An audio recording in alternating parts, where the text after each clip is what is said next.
Welcome. I'm Zero. You guys doing well today? I see.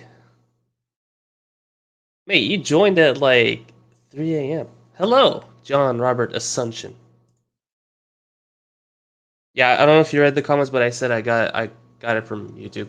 Anyway, we're gonna read some more Rising Sun today. I'm not gonna waste anyone's time, and we are joined by the myth, the Beer King, Oh,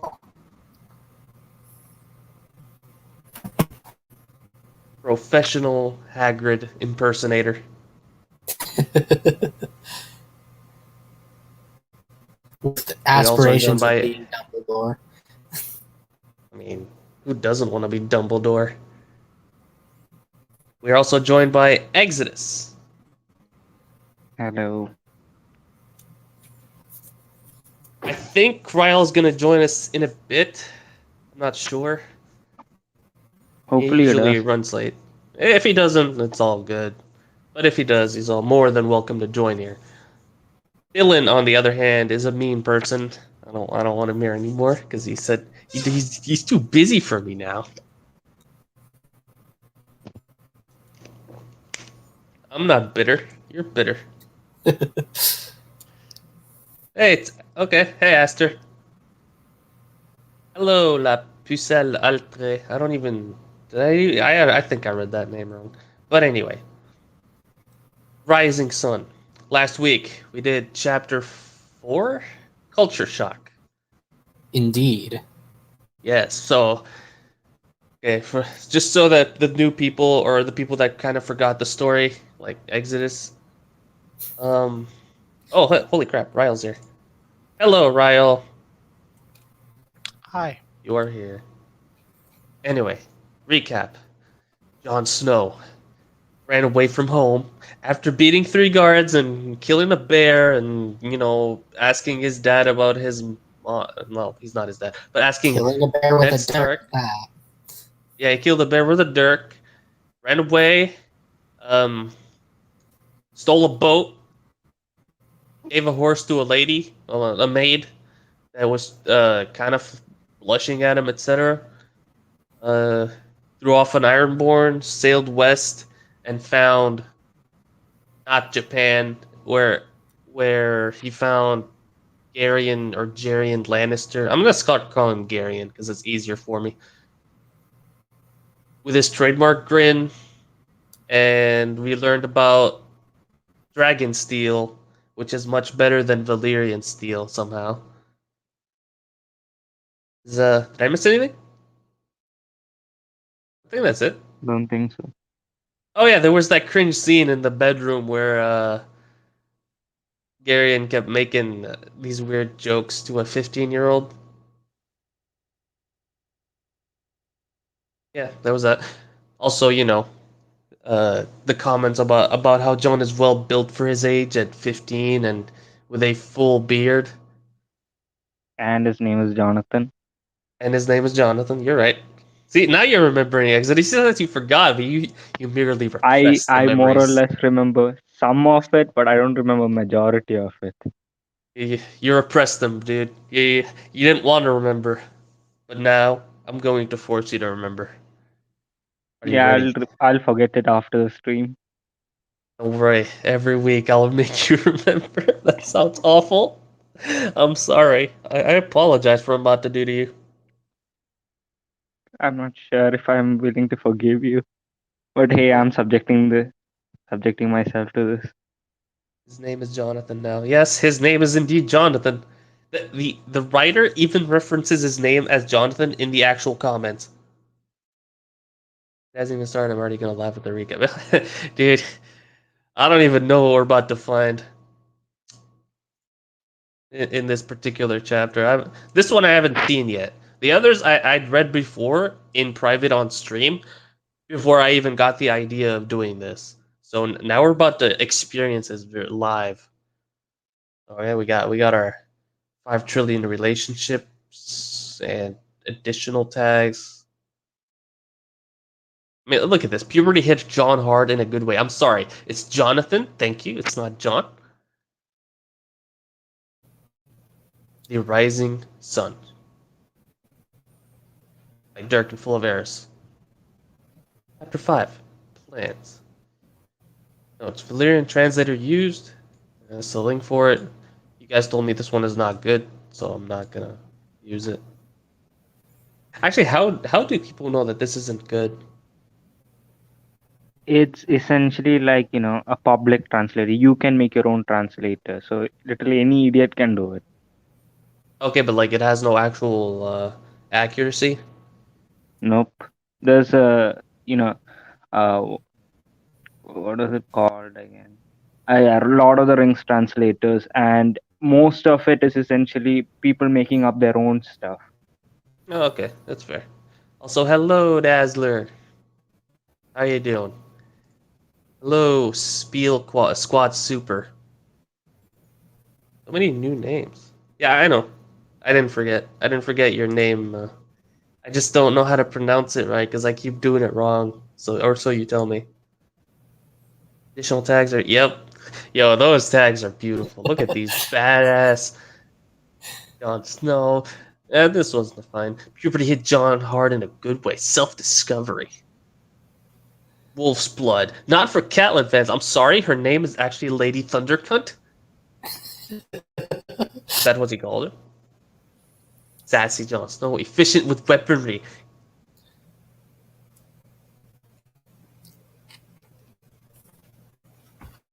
They said it in wall of tags. Didn't something happen on this website? Like a list of tags so long that you had to actually scroll a long time to get out of it?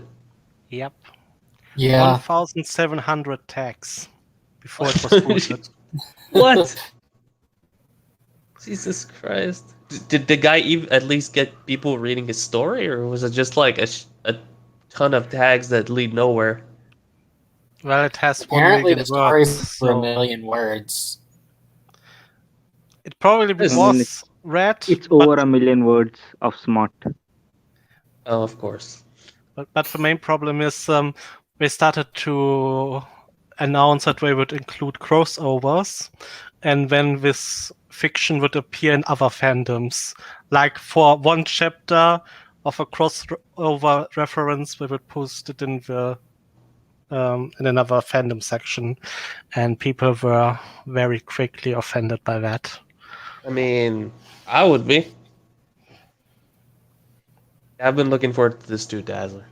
I'm still gonna call you Dazzler because it sounds much easier to say than your actual name. I keep messing up. Alright.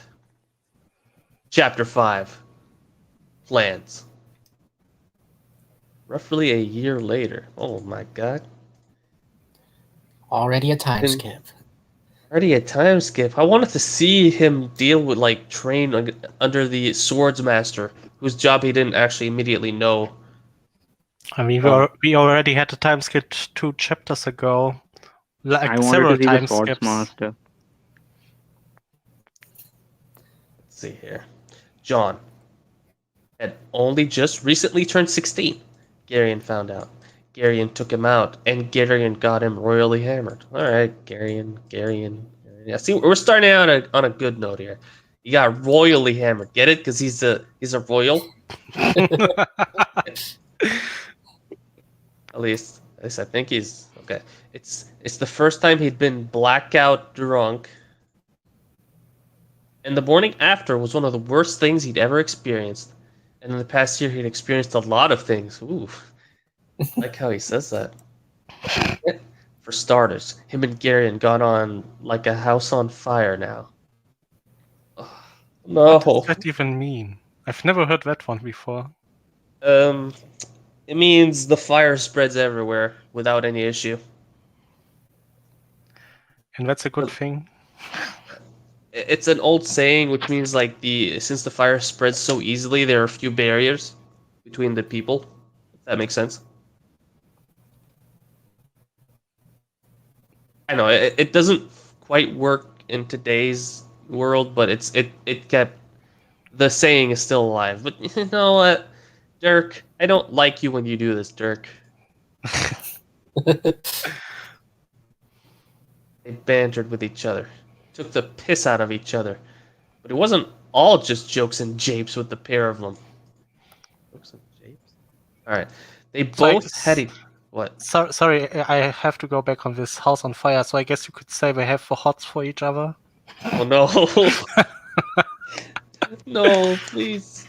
We just got Just done in adding the on to previous those chapter. images. John with his wanting to see Garion's sword. I don't like this. I need an adult. Dirk or Dirk. No, Dirk as in the author. Dirk. Like the DERK. The second one. Oh. I wonder if the author is going to write in Japanese mythology, you know, Kami Yoka. I mean, he's already written the Lord, the Daimyo, whatever, and he's already named the mountains, Fuji and whatever. And you know the sword guy, Masamune, or It was the blacksmith. that was the blacksmith. The sword guy is Miyamoto. You're right. Yes. You're right.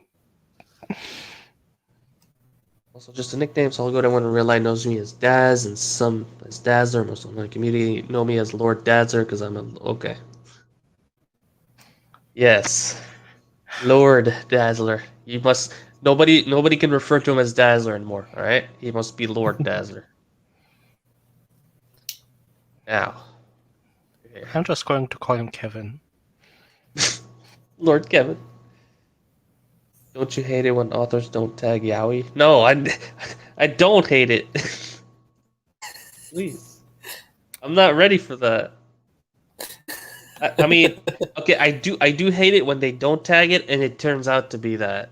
Because I'm not my brain is not ready. Because I'm looking for a certain thing in terms of what the main character wants if he's a dude.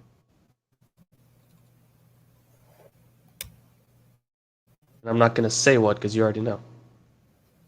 They both had each other's back as well, whether it be in an argument or fight with some stranger, or just even the smallest things like cooking for each other, doing little favors here and there. Cooking for each other. Domestic. Look, I'm trying not to notice this stuff, but it's just I can't. What is this? Remember the author comment a few chapters ago that said, "What happens in Dawn stays in Dawn." Oh no! Oh no. Oh my god! All right. John wasn't really a friend to John. Garion wasn't really a friend to John. He was more like an uncle, mad and annoying uncle, but an uncle all the same. Well, this fiction is tagged incest, so. Oh no! Oh no. I like the surprise though. It's like a trap. No, I don't like the surprise. Please. Speaking of Garion, his uncle is in fucking quotes. Had managed to get him a job working on the docks so that he could pay his way. It wasn't really fair leeching food and accommodation without contributing, so he asked Garion if there was any work going around, and he managed to be earning coin the very next day. Shit, I wish I could get a job within a single day and then immediately start making money.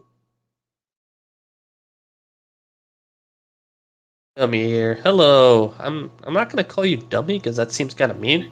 I'm gonna call you Talha, or yeah. Not just the docks. Hey, he probably does something on the side too. You're right. He spent most of his morning, from dawn to midday, in his lessons with Master Miyamoto, and the afternoon on the docks, moving crates, and pulling ropes was the main gist of it. Or is it gist of it? I forget. Probably gist. Speaking of Master Miyamoto, or Master M. Oh. Oh. Oh god. Oh, What did I do God. to deserve this? Is it? Oh no, he's gonna keep calling him that. I'm sorry. Oh no. Not even Al- like too proud. Also, the name is always italicized, so you have to put an emphasis on it. Oh, you're right. I do. All right. New challenge. Emphasize Master M. Like I have to say it like that every time. We're We're going to smut territory now. Then I don't have no idea. This story is a weird gift that keeps on giving. I think it's going a direction. It goes in a different direction. It's confusing. Exhibit Garen liked to call him. That relationship had also grown as well. Oh no, Master M was the closest thing to a grandfather John had ever had. The man was a pool of knowledge, and it sometimes scared John how much Master M knew about him. Oh no, Oh no. it's been a year. What could he have possibly done to the boy? Either the man was a brilliant judge of character, or he could actually read a person's mind like an open book. Oh, he sounds like Professor X, Master M. Susan will catch you guys. Susan. Master M had kept John on the right track since day one of his training. At first, he wondered why he was even doing all of the intense training, but Master M told him, or believes he told him, if Garion's translation was accurate, that every man and woman should strive to be the best version of themselves. John couldn't argue with that, and the fact that the whole reason for leaving home was to discover himself and improve himself helped with agreeing with the man's statement. Oh. Okay. Makes sense. Master M, not gonna lie, sounds like an S&M, right? I feel like Master M is just gonna like pull out the whip and just tell him to bend over. I'm sorry for any younger people watching this. Like this is awful. But you knew what you signed up for. Actually, no, you didn't. I'm showing you. Alright, okay, man, statement. Okay, his lessons. His lessons were more of a war between him and his own sanity. Each lesson was so intense and cutthroat that he thought he was actually going to die at points. Holy crap. He would go home battered and bruised. He was sure his bruises had their own bruises. It was that bad. It was that bad. In case you didn't know that he was actually going to die at points, he had to say it was that bad. Garion would tell him each night that in the end it would be worth it, so he stuck it out. Oh no. What am I seeing things? The phrasing of all this. Each lesson was intense. He would go home battered and bruised, like after a nice little session. Garion would tell him each night. Yes, we In the end, already it know it's deliberate. I mean, we covered that last chapter, so You see, I'm not sure. Like I thought that, but like I think this guy does not realize how his words are coming off. If he realizes it can't. I don't know. Like this is so sexually charged. I can't cope with this. But I must. The master. No. It's Master M. All right. See, he even now it actually feels more like a S&M thing because he's referring to him as master. Oh god. Oh, he stuck it out for his BFF. Yeah, like you see, everyone in the chat is noticing this too. Like, what else going on here? Yo, this story is amazing. The master. Had claimed that he had a natural gift with weaponry, whether it be swords, daggers, or even the odd weapons that were native to this land. He'd taken to them like a duck to water. Very popular phrase in amateur writing. He'd also trained with bows, but was quick to determine that the bow was something he should avoid, to put it bluntly. He was awful with a bow. That was more Theon's expertise, John hated to admit. Wow! Hold on. He Actually gave Theon praise. Oh my gave gosh. John a weakness. Yes. Although- I mean, Is not a bow also a weapon? yes. So John is not a master of weapons. He doesn't have a natural gift with weaponry because he doesn't have. He has a gift with. There was a wielding tag, right, regarding weapons about how Yeah. he'll be proficient with it. Yes, ultra proficient or something. It was after the puberty He's thing. only proficient with long, pointy things. Yes, because you know, Wow. I didn't realize it until I started talking, and then I just stopped for a second. Yes, he is the master of pointy things. You're correct. Yep. Beyond's expertise is shooting things at people that are also pointy. Alright, getting back on track here. Need to focus. The master had him doing all sorts of different physical exercises when sparring wasn't on the agenda for the day. Running up and down the mass hill of stairs that led up to the town hall. 50 or 60 times in one sitting at time. What? 60 times up the stairs? Okay, 50 or 60 times running up the stairs consecutively, or just 50 or 60 stairs at a time? Up and down. Really?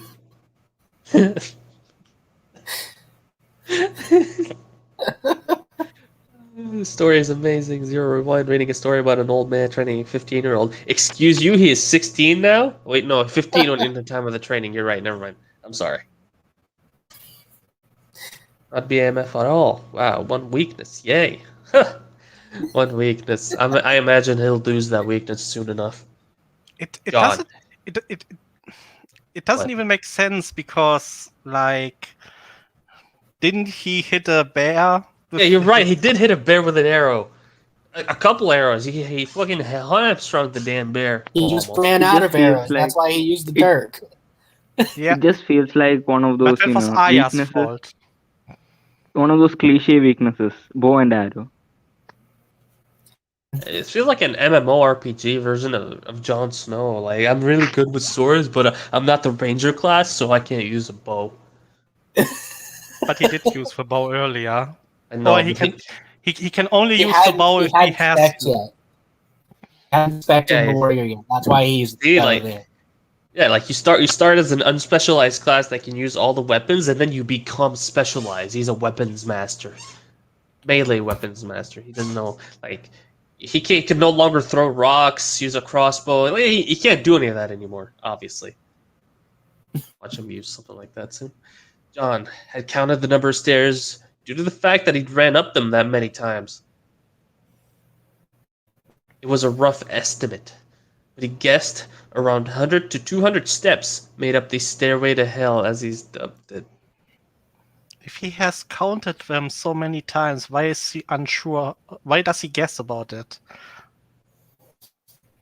Weakness number 2, John can't count. Even though he's been reading a lot of books lately, so he can leave his home.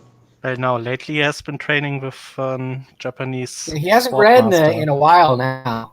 Right, that's fair. That's fair. It's been like a a year and a half. At least 6 Right. months. Right.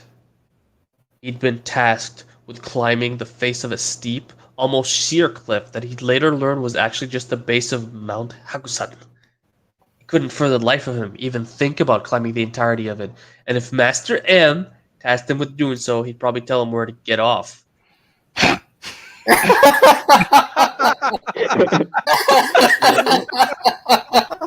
Yep. Yep. Yep. That was a hard no from him. I'm totally serious here. Serious. You know nothing, Jon Snow, still applies to math. Yes. Yes, it does. I'm so glad. So glad. One of the more embarrassing exercises he had him doing, oh no, was chasing the same macaques that he'd seen when he was fresh off the boat. Not only were children also chasing these little arseholes around, but he was confident it was all just a game to these bastards. Why would he use the word bastard? Oh, never mind. Get off? Hard no, yeah?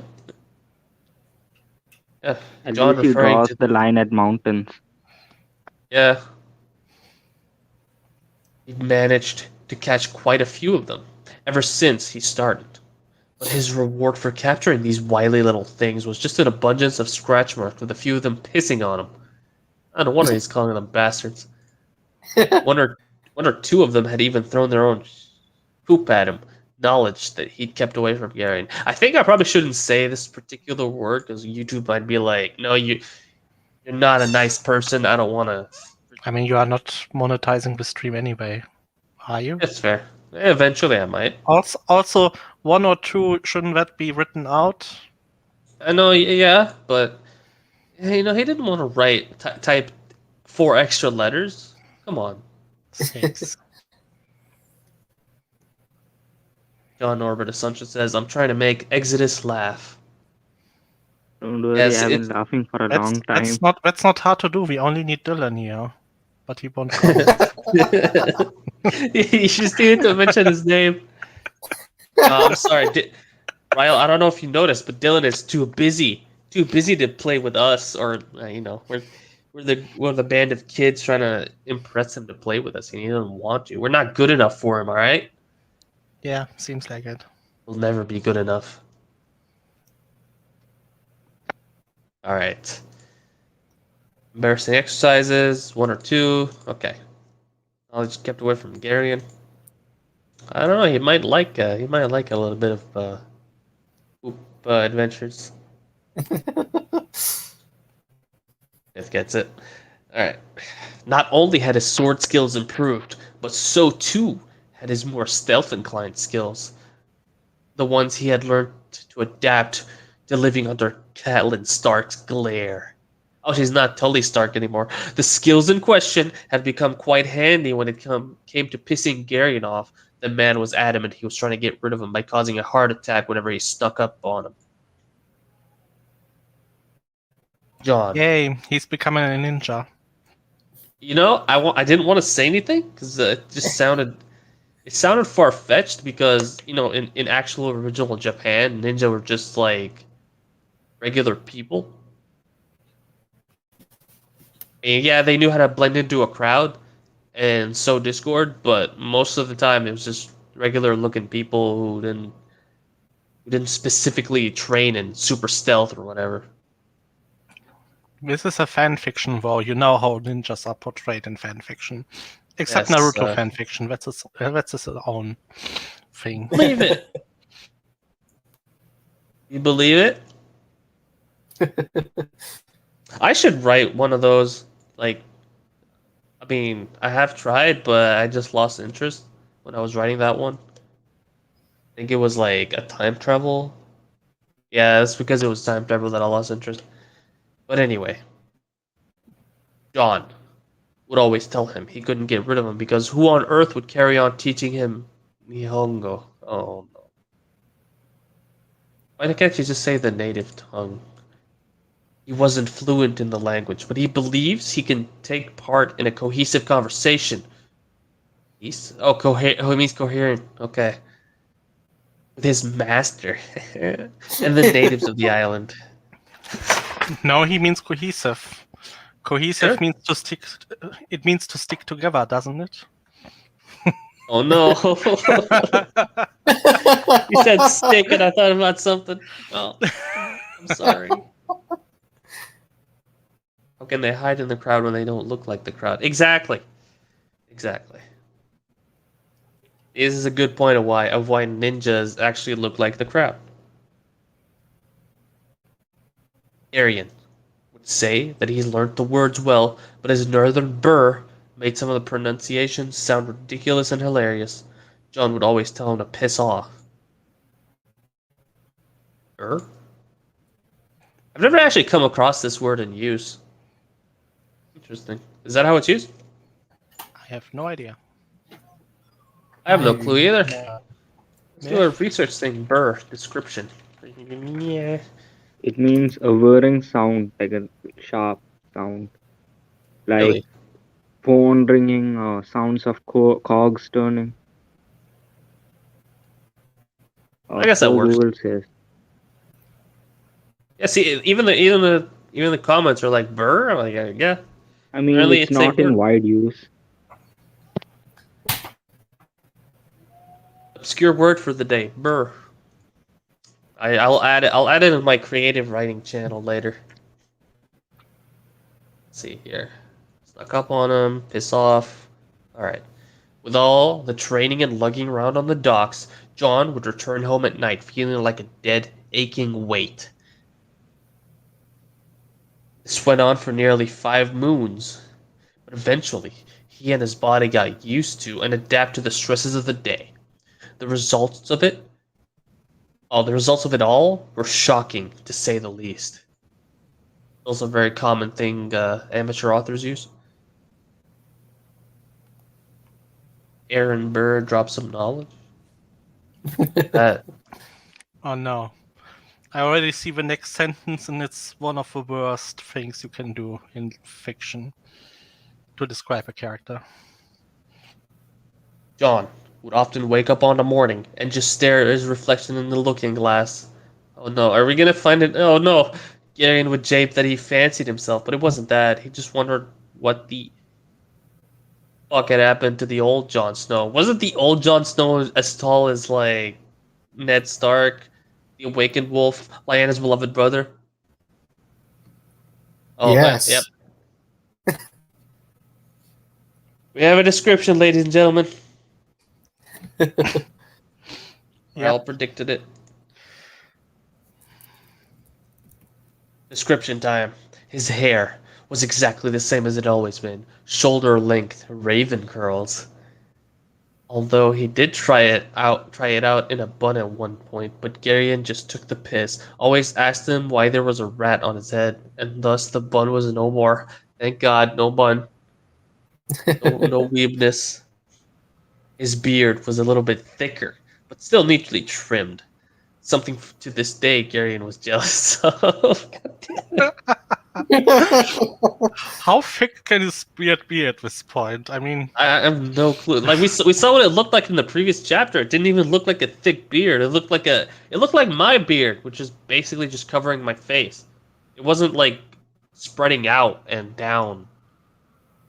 It's not a real. It's Certainly not not majestic. Certainly not majestic. Yeah. Wait, no. My beard is awesome. What are you talking about? I'm saying John's wasn't majestic. Yes. Okay. It's because he's lying to us. Indeed. Description is still going on. Don't worry. It wasn't a wall as you were afraid, but it's more like staggered paragraphs. Yep. See, they're even noticing. so it's not a wall. Not a wall. He's right. They didn't want to get accused of all of text. Yeah. I mean, honestly, usually when people read, they don't read like the entire length of the page. At least that's not how I read. When I read, I crunch the words until they reach about like this particular width. I can just scroll down. So this actually would be a wall of text. These 4 lines would be 8. Yeah, reading on the phone, it would definitely be a wall. Yeah. He'd grown a few more inches in the past year, and he now had a couple on Garion, something he would always grin about. Careful though, don't do the trademark grin or Garion is gonna sue you. Something he would also grin about is his progress with his body in general. A combination of a balanced diet consisting of the right meats. Okay, I'm not gonna dwell on that. Vegetables and fruit. With the sheer hard work he's put on into his training with Master M. And the hard graft when working on the okay. I was thinking something else entirely. Has left John a wall of solid muscle. Oh, no. Wasn't he already muscled? Yeah, he was already muscled, but now he's even more muscled. It's like you know His muscles have muscles. Exactly. In Dragon Ball, when you reach the final part, like in the Piccolo Junior stuff, and you saw Goku was muscled, but he wasn't as defined as he was in like late Dragon Ball Z. It's that kind of definition. Also, I'm kind of disappointed he didn't write protein instead of meat. is kind of worse. But yeah, it says John said, no homo. Myth has a great beard too. Yes, he does. Oh, if only he was as tall as Hagrid. I am the beard king after all. You need a that's throne. A throne made of beards. That would be awesome. Back to Master M. Yep, I don't know. This guy will refuses to make up his mind. Remember me, chaps? I'm back for the laughs. Hey, Mr. Mudkip. Hello. How are you today? Welcome back. Let's see here. Yeah. His hard work had paid off, and Garion was always quick to agree, stating that he should always listen to Uncle Garion. You'll never go wrong. Oh no. This can be implied in so many ways. Look, how many times does John Norbert Assumption have to say no homo? Like, it feels like we need to ward this off. Like, He feels like he has gone insane.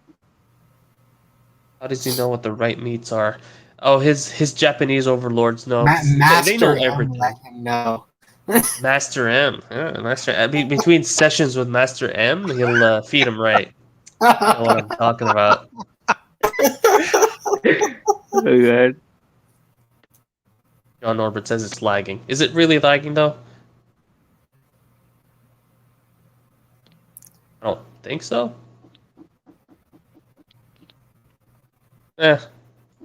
If it is lagging, there's nothing we can do about it, right? You'll never go wrong. Yeah. He would always roll his eyes at him whenever he said that, but had to agree with him somewhat if it wasn't for that little push at the beginning.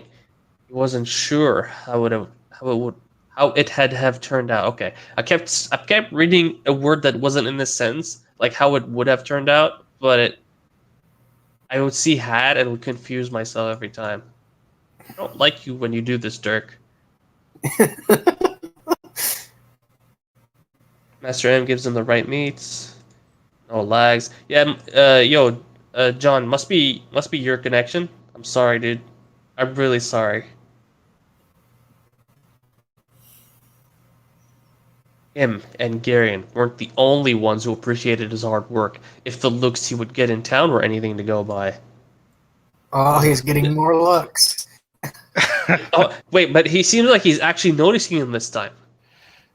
Oh, our boy's growing up. Yeah, he's even talking about it. John had never really taken much notice of the opposite sex in recent years. He'd always been too lost in his thoughts about this and that, or brooding, as people like to call it, always too busy to notice the looks. But 16-year-old John was a little bit different from the younger John. He'd lived away from a repressive society that put the man down whenever it could for over a year now. It had done wonders for his confidence and self-esteem. Hold on, I'm not gonna. He's calling himself the man. He's saying the society in West Coast had put him down. He's yeah. So much wrong with this sentence. I mean, any normal boy, even John, would have noticed women. Yes. By, I don't know, 12 to 14 years of age. That's when I mean, for some people it starts even earlier, but usually you start noticing other girls around then. But this dude is so busy brooding that he's never noticed a single one of them. Yeah, okay. But it's not just sad. He lived away from a repressive society, but he's in Japan. Wasn't that one of like the most repressive societies there were? With extremely rigid codes of behavior. But they don't care that he's a bastard. He's busy training with his uncle. They don't even know what a bastard is. I mean, never mind. Exactly. Japan does know what bastards are. Don't they? Yeah, they do. But they don't know that he's a bastard. Yeah, they don't know that he's a bastard or like that snow means bastard, and he probably never told them, and they would never know. John, he got laid. I don't know. It doesn't sound like he did. Nope. I'm Probably gonna not. guess. I'm gonna guess that he didn't, but I don't want confirmation yet. Arian had called it body confidence, but John was pretty sure it was getting away from that shit society that had done it.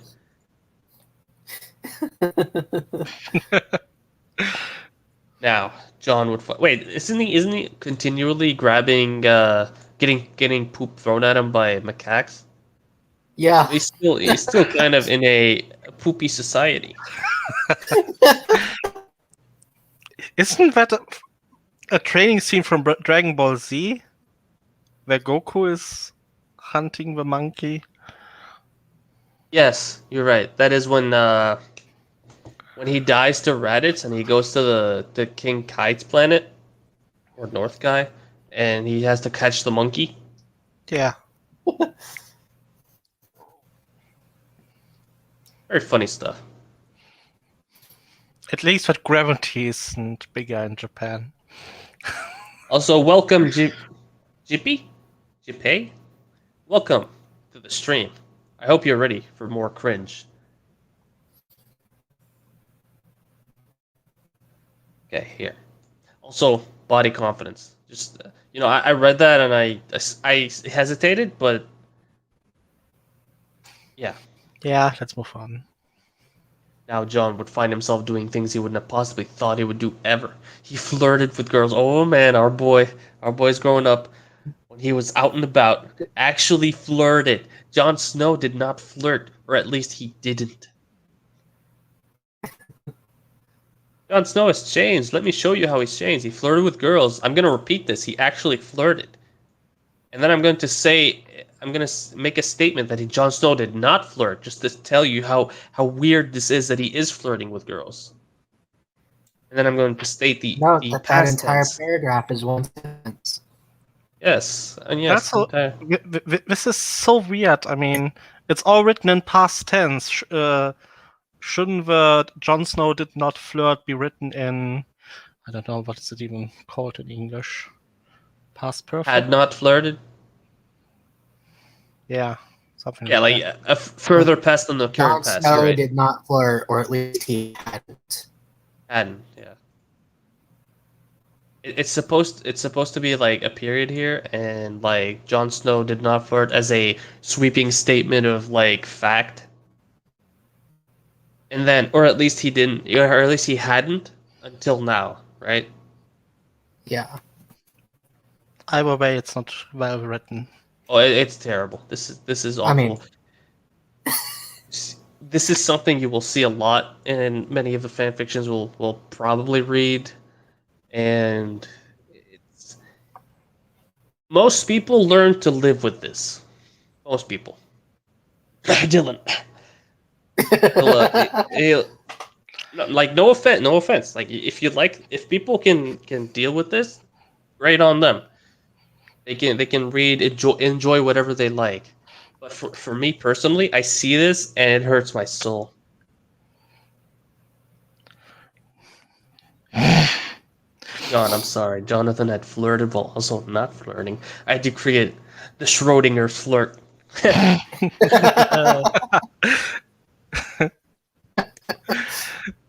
Makes sense. Anyway, the next sentence shows why Dylan hates the story. Not would. He actually hates it, and this is the... Harmless flirting. Oh, I see this. Harmless flirting was as far as it went, though. The word bastard had somewhat lost its meaning to John whilst living here, but it was still always in the back of his mind, a niggling reminder of who he was and what he wouldn't wish on somebody, especially a child. Therefore, John had come to the conclusion that he'd be saving himself to Garion's amusement. Yep. Does he hate it because John is voluntarily celibate, or does he hate it because John won't stop complaining about being bastard in a society he's already stated that it doesn't care about that sort of thing? He doesn't say he hates it. He says he's amused. No, I meant John.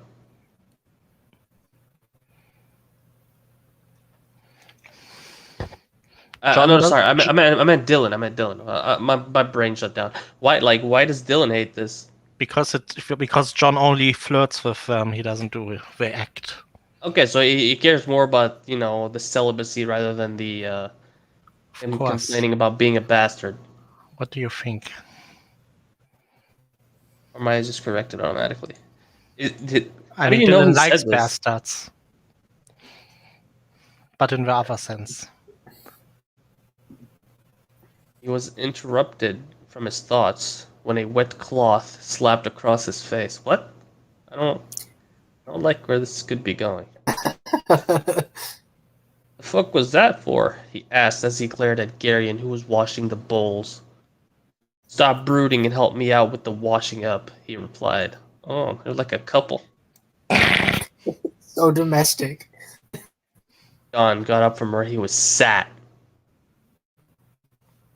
Return of the sat. At least he's consistent. John got up from where he was sat and went over to help. A comfortable silence took over the room, whilst they cleaned up until Garion side-eyed him and nudged his shoulder.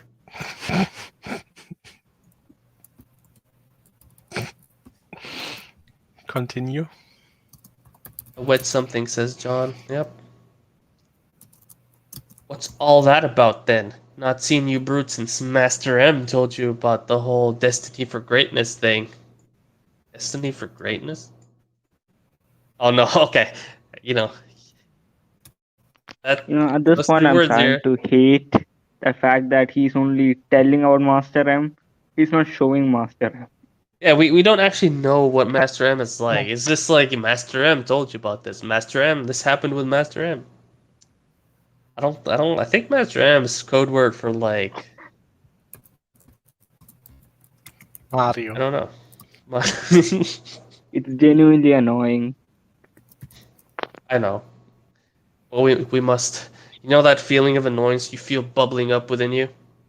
Push it down. Push it down. Put it. A spot in your stomach. Push it down there into a really tight ball, and just forget it's there. That's what I'm doing. Okay. It's healthy behavior. All right. Of course it is. It's as healthy as this fan fiction. Yes. John remembers that day. It happened a few moons ago whilst training with the old man. The praise he received from him because of his progress in training was always welcome. It always justified his hard work. But when Master M followed it up by telling him he had a destiny for greatness that he wants to test him further, John felt a sense of foreboding creep up his spine. Almost an outer body experience. But let's focus more on this here.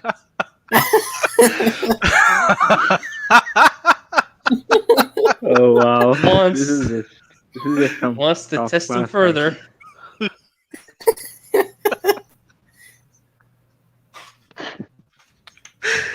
Yeah, this is usually what happens when you're in a traumatic experience. You dissociate from your own body and then you just watch it happen while not really understanding. Next sentence. Well, let me read the comments first. Actually, no. I don't know. Comment. Okay, sentence first, then comment. Just looking into the old man's eyes made John think he knew more than he was letting. Oh no! All right, I do not regret. I do not regret. All right, let's see the comment. Master M is actually John's hallucinatory personality imbued with father's love, while also representing a stern hand that will praise and guide. It's the hand is sure guiding something somewhere.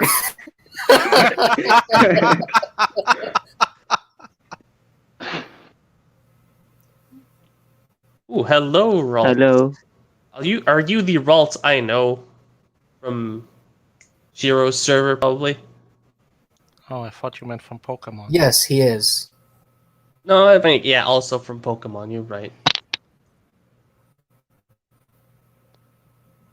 Still makes sense. John's like, please. Nope. You have to keep. Yeah, we're committed. We are committed to it. And also, welcome, Ralts. Are you ready? How long have you been watching? I don't know how much cringe you've seen so far, but this particular paragraph was pretty bad. But we must keep going. John, answered Garion, who had been patiently waiting. Nah, it's nothing. I was just thinking about how much of a difference a year can make. That's all. So this does have something to do with Master M. When it's in italics, it just like breaks me out of the sense because I keep thinking of like sense of foreboding and looking into the old man's eyes. Just brought forth by the italics. I And just the Yeah, got the bruises. italics does make it seem like a code word for something. Oh yeah. Oh, well, Don't forget the assuming this- bruises on bruises. yes, there were many bruises. But for your first time here, so far we've learned that Jon Snow can defeat people on his own, kill bears with a dirk. A dirk is a knife, by the way. And the bow. And a bow. He killed him with a bow, even though he no longer uses a bow now. But he killed a bear with a bow. And he ran away from home after calling Catelyn Lady Cuntlin and the Thunder Cunt. To her And face. to her face, Caught correct. lots of fishes. And he stole someone's boat, threw him off the ship, sailed west, met Garion Lannister, and has many strange dealings with the man, living in under the same roof as him. And Master M is supposed to be Master Miyamoto, which is, a Japanese sword teacher thing. He's a swords master. The level of weeb in the story is beyond anything I've seen in a long time. It's over 9,000. I was gonna say that, but I didn't. It was in poor taste. At least over 9,000 is funny. Well, This it's is- my job to make the poor taste jokes. Yeah, that's fair. Ooh, there's precisely one thing tethering me to the mortal plane of existence, and that's the terrifying thought of hell being an inescapable eternity of world this.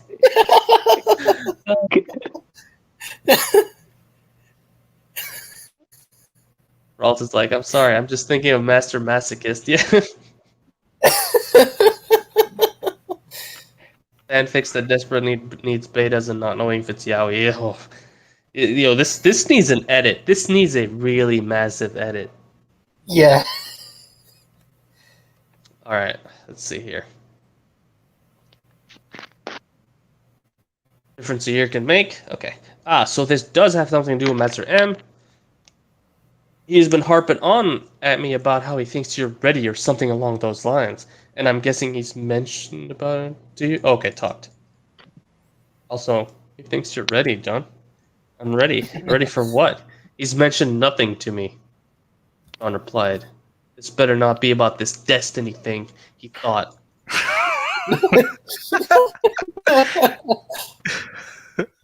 John, it is your destiny to become diddled by Master M.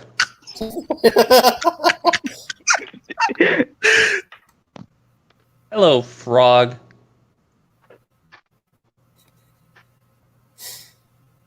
Well, I don't know if you've noticed or if it's just the naivety of youth, but the town has been preparing for war for months now.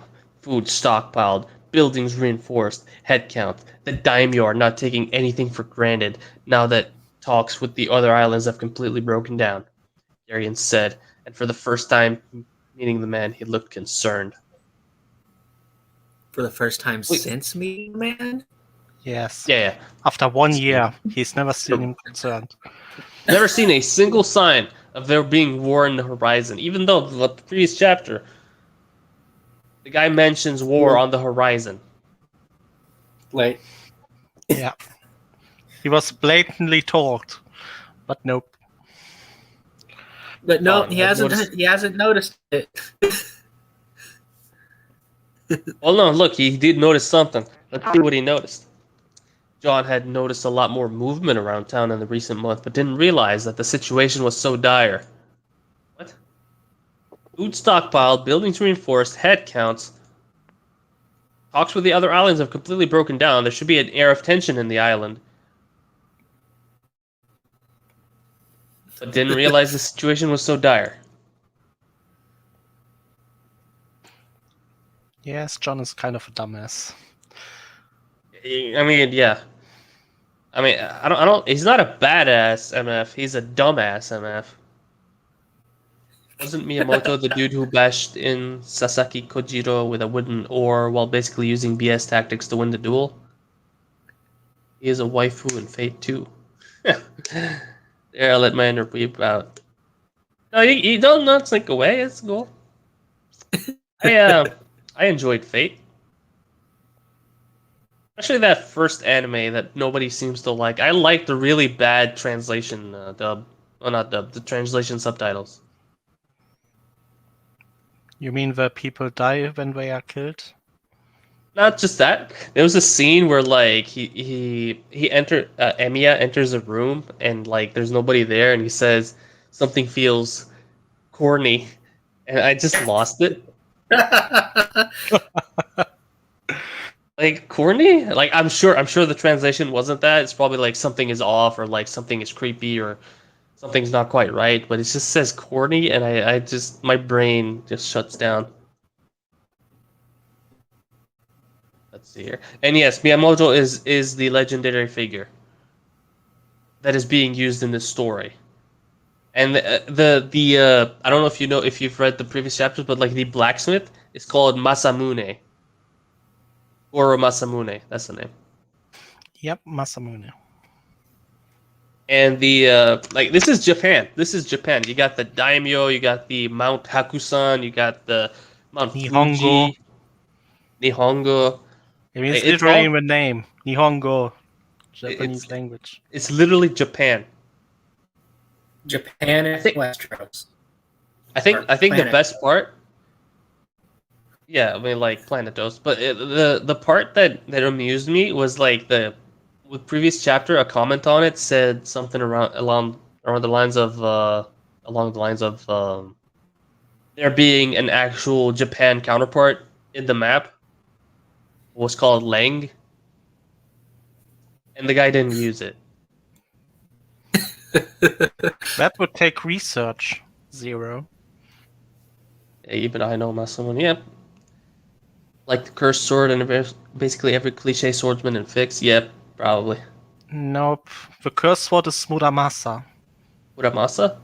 Yeah, Masamune is like the good sword, and Muramasa. Oh yeah, is you're the right. evil sword. Masamune is the good sword. See, I'm not full weeb. I know you're calling me a weeb here, but I'm not full weeb because I don't know that. Ryle here is the full weeb, And proud of it. and proud of it. There's nothing wrong with being a weeb. Oh yeah, you're right. There's nothing wrong with being a weeb. You know what's wrong is doing something like this. What's wrong is being a mythology professor and writing stuff like a Greek goddess of war. Oh my god. Alright, for those of you who don't know, Myth has a mythology professor that routinely screws up the origin of the gods that he references. So he would say what was it that he would call something a Greek god, but he would use the Roman name. Yeah, he called Aphrodite Venus in reference to the Iliad.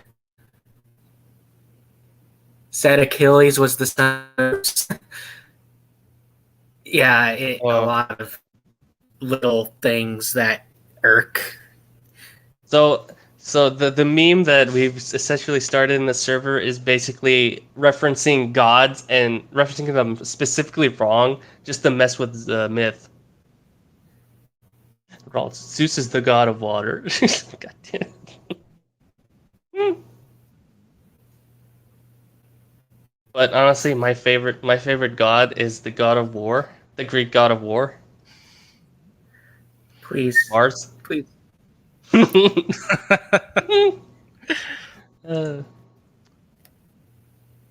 Shir Abdul Rahman asks, so I just want to ask, what's the story about? The story is about Jon Snow finding himself and becoming a super weeb.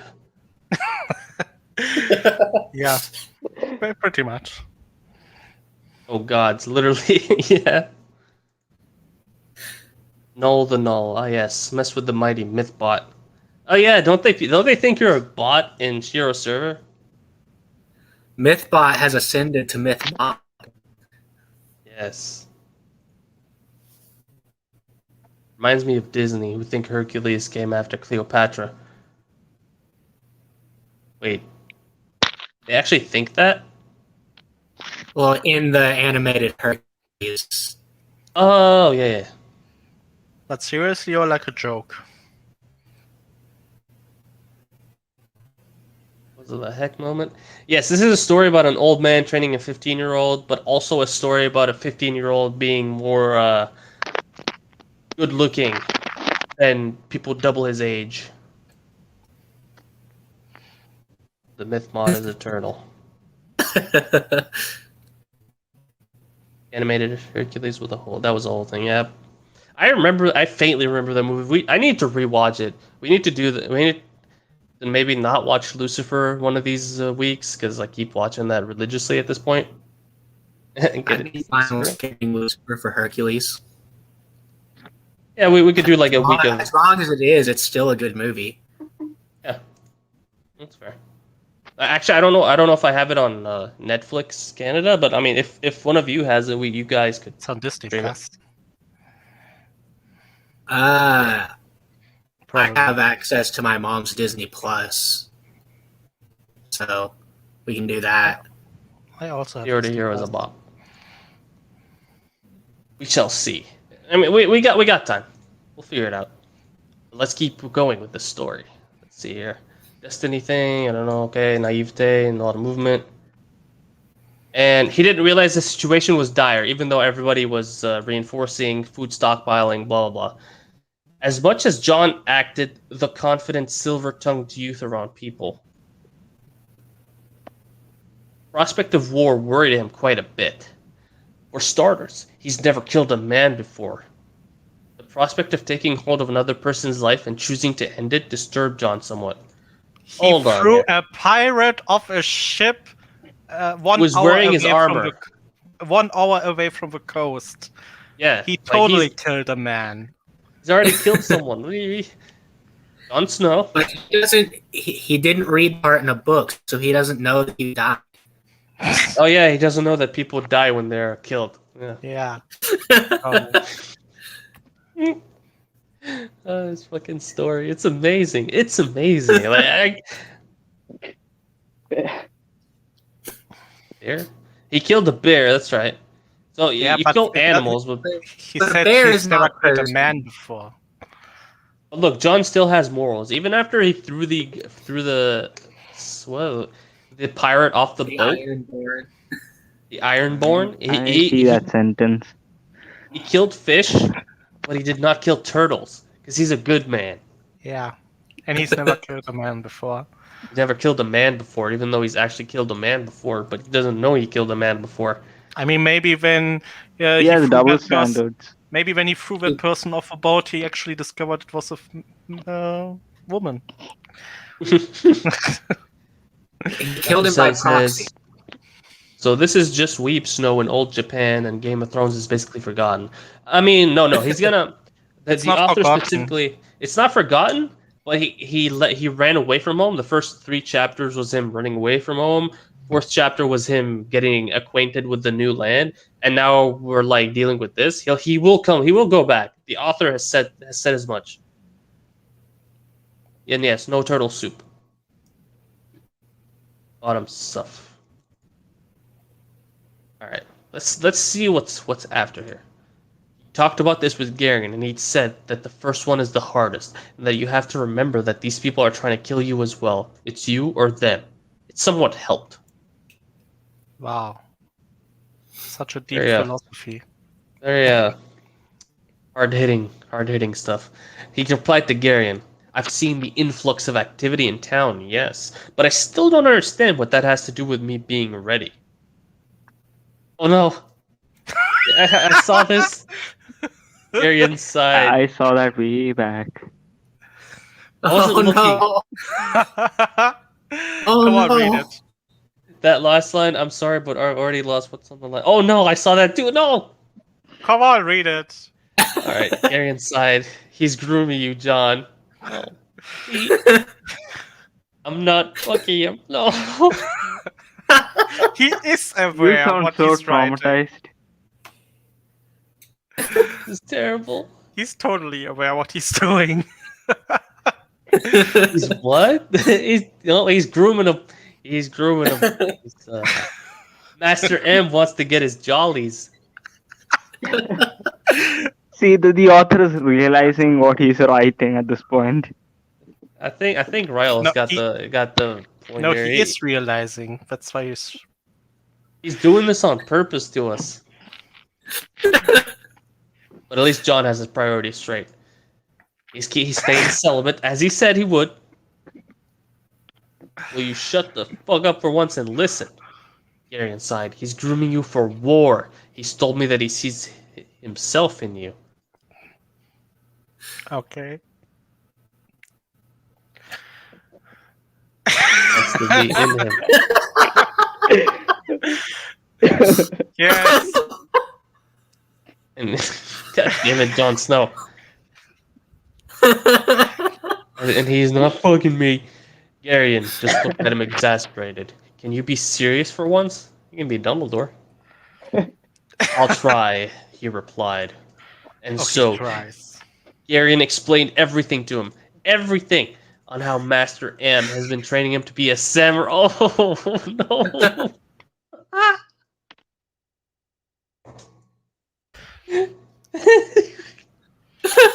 Okay. Yes.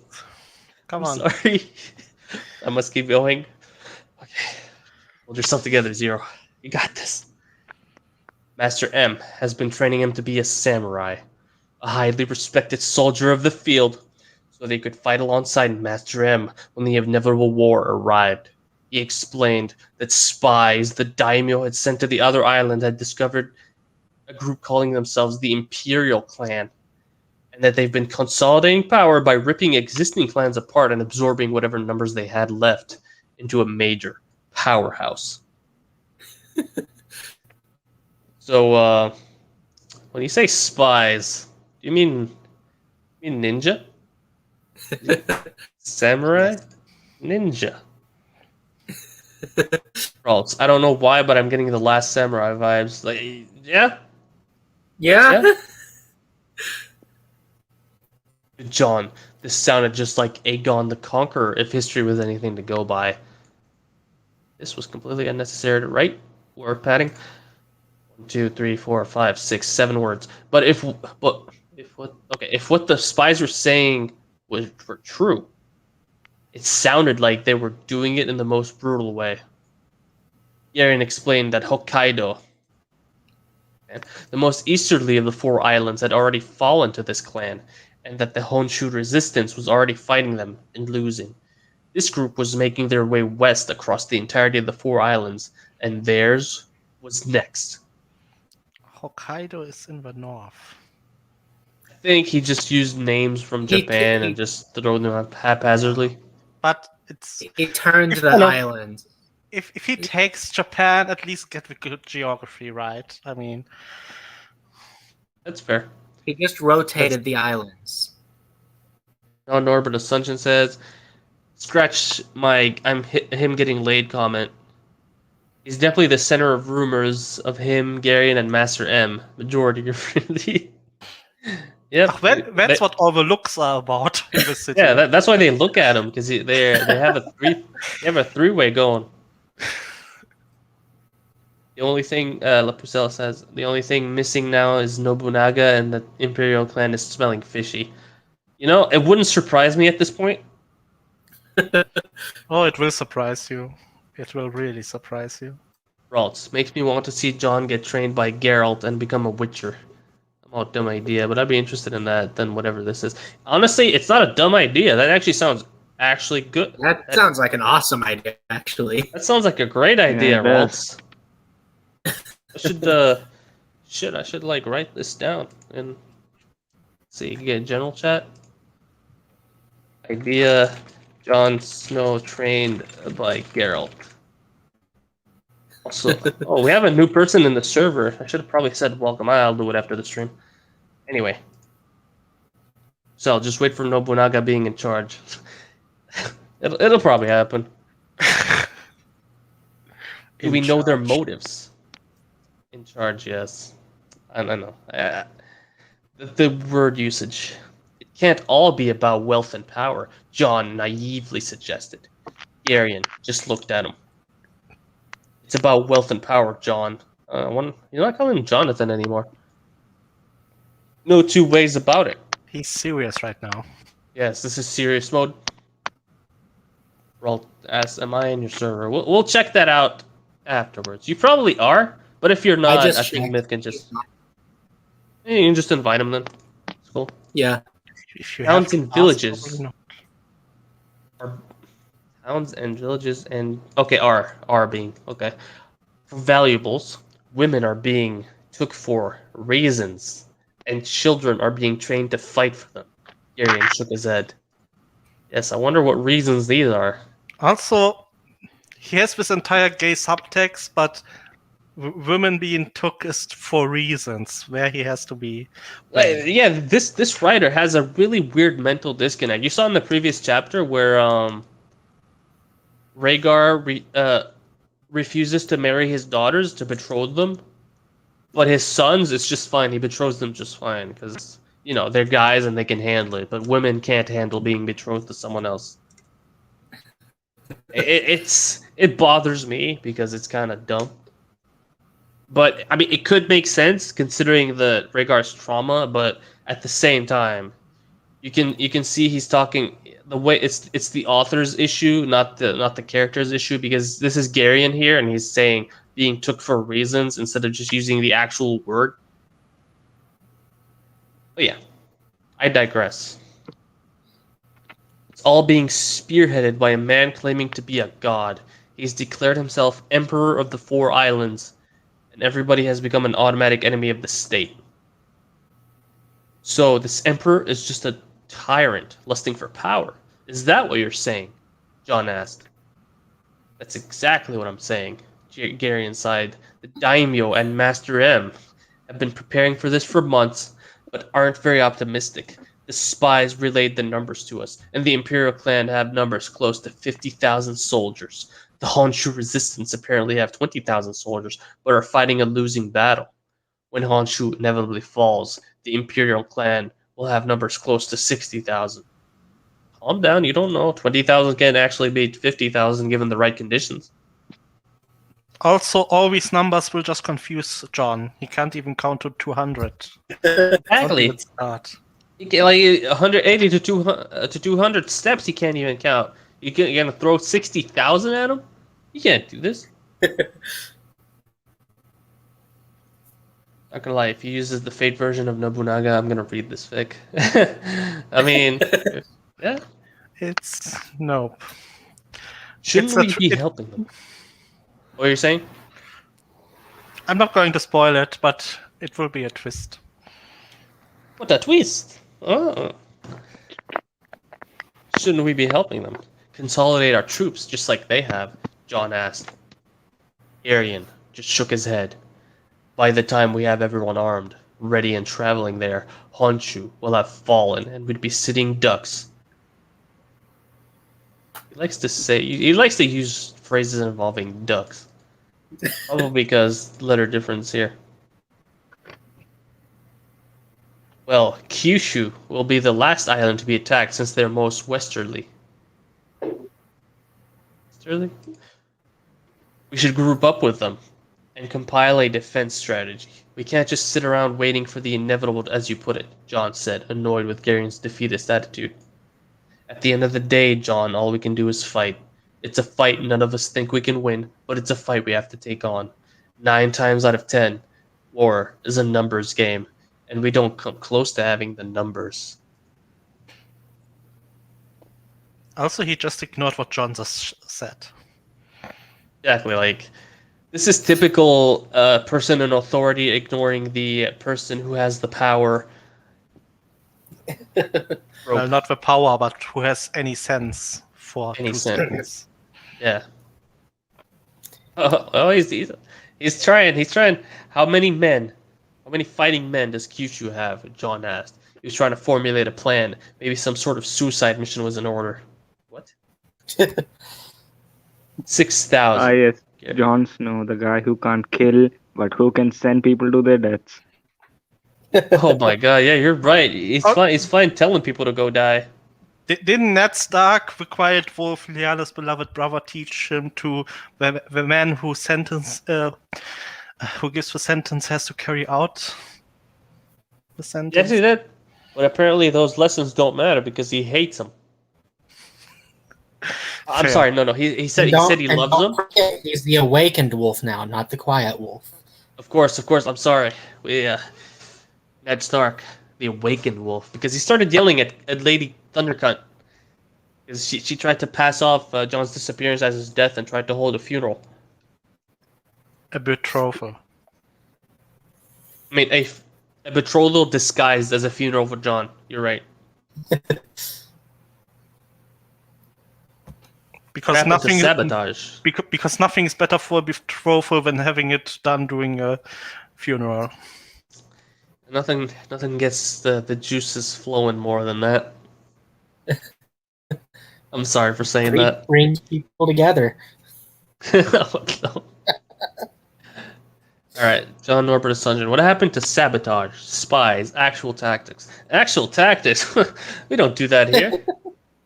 What Who do you think happened you to are? what happened to these two guys are foreigners who shouldn't know anything about the situation anyway? Yeah, exactly. Like Garion, it seemed like he was a bit of a accepted new guy, but not quite. Like he's still an outcast. But John, in a single year, is now like buddy with everyone, and he's starting to know the fighting plans. I mean, remember Anyway. the talk of destiny. He's their chosen one. Oh yeah, It looks- chosen one syndrome, Yes. Right. Messiah complex. Although to be Dazzler says fair, this is madness. stuff like that actually happened in history, didn't it? I'm not sure. I mean, it's Honestly, a long... I've seen so many movies at this point. I have to actually read Yes, up on but everything again. I mean, actually, history lesson, I think a long time ago was when the Europeans first arrived in America and the natives, like, were convinced that they were set by their gods or something. Wasn't that a thing? Could have been. The Aztecs, I think, welcomed the Europeans because their leader thought the gods told him to. Any sufficiently advanced technology can pass off as divinity to people who don't have that level. Indeed. So maybe they actually took him arriving as a sign of the gods or whatever. Oh god, he's either gonna use Nobunaga or have it be Daenerys. I can feel it. Daenerys is still in Yeah, Westeros. Daenerys at King's also- yeah. Landing. Oh yeah, King's Landing. Never mind. You're right. I almost forgot about that. Anyway, how many fighting men does Kyushu have? 6,000. Garion answered. 6. And how many do we have? John asked, dreading the answer. This feels like a season 6 line, where John and Ormond are talking about how many fighting men they have. Yeah. Gearing up for the Battle of the Bastards. Yep. 3,000, Garion finished. And now John understood why they all thought the fight was over before it even started. Wouldn't he know that they have 3,000 fighting men? Or at least close to that, considering he's lived there for a year? He would have the idea, I would assume. He can't John even doesn't count know to how to count. 200. Do you expect him to count 3,000? That's fair. Fair. Well, that's fair. I'm sorry. Wouldn't it make the most sense then to just accept them as your new ruler for the sake of all these people's lives? John wondered. Don't you see, John? They aren't giving people much of a choice. The people they have recruited into their clan from these islands haven't joined because they wanted to. They've joined because their families are being threatened and held captive. A third of their clan are essentially slave soldiers fighting for their family's well-being. How long do you think? How long do they think it will be before they arrive? John asked. 2 moons, 3 moons, tops. Yes, You're on this one? Arian answered. He'd never seen him this downtrodden. Made sense if you thought you were gonna die soon, he supposed. Gonna. So, What a dark thought. made sense. This writing, I can't. Gods help us. We need a miracle, John said to him. That we do, he replied. That we do. Wait a minute. Miracle. Let me guess. John goes into a cave, gets a dragon. Yes, you're correct. I bet. Wow. Zero, did you actually guess that, or did you Yep. read ahead? I guess that because I saw a miracle and I saw 3,000 and 6,000, and I thought, wait, Garion was talking about dragons being here as revered things in a cave in the volcanoes, and then he said we need a miracle. What's more miraculous than a freaking dragon in this particular setting? You still won't guess who the emperor is. Oh, Ned, we got some Ned. You guys ready? Oh, Yes. Our boy, Ned Stark, the Ned awakened Stark. wolf. Previously the quiet wolf, but now the awakened wolf. Lyanna's Because he's beloved a- brother. Lyanna's Because he's beloved awakened, you're brother. going to read it in French. Oh no. Do I really have to? Oh hey, season 1 scene with the pool and the tree and the... I like this scene. Hey, there back when was the show was effort. good. French accent. Let me drink some water before I do this. Look, the French accent does a number to the back of your throat. Also, don't the way I said back of your throat just makes it sound like something completely different. But it's the La France, La France. Okay, we are now French. I will speak. I will speak like this for a while, and we shall begin with the Ned chapter.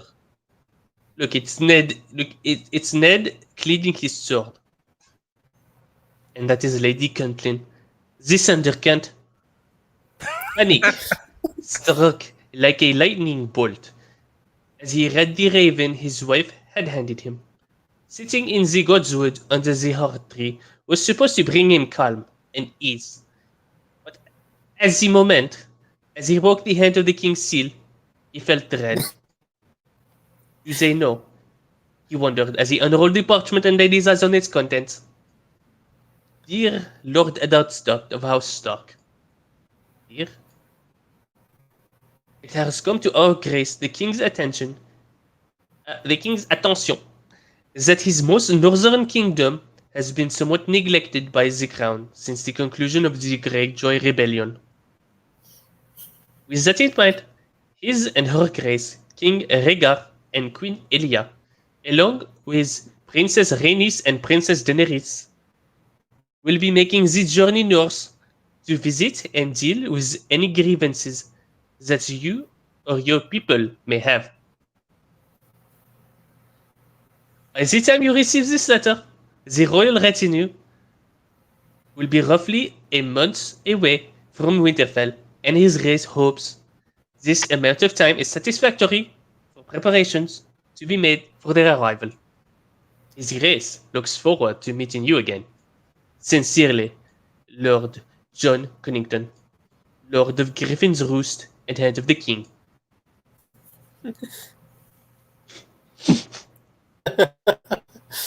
Ned, the awakened wolf, Lyanna's beloved brother, read through the letter 2 more times to make sure he hadn't missed anything, any clues to whether or not they knew. His Grace looks forward to meeting you again, Ned thought.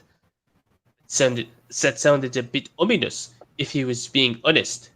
He suspected there was more to this visit than what the contents of the letter suggested. What does it say? Is everything all right, Ned? Thundercunt asked, a concerned look on her face.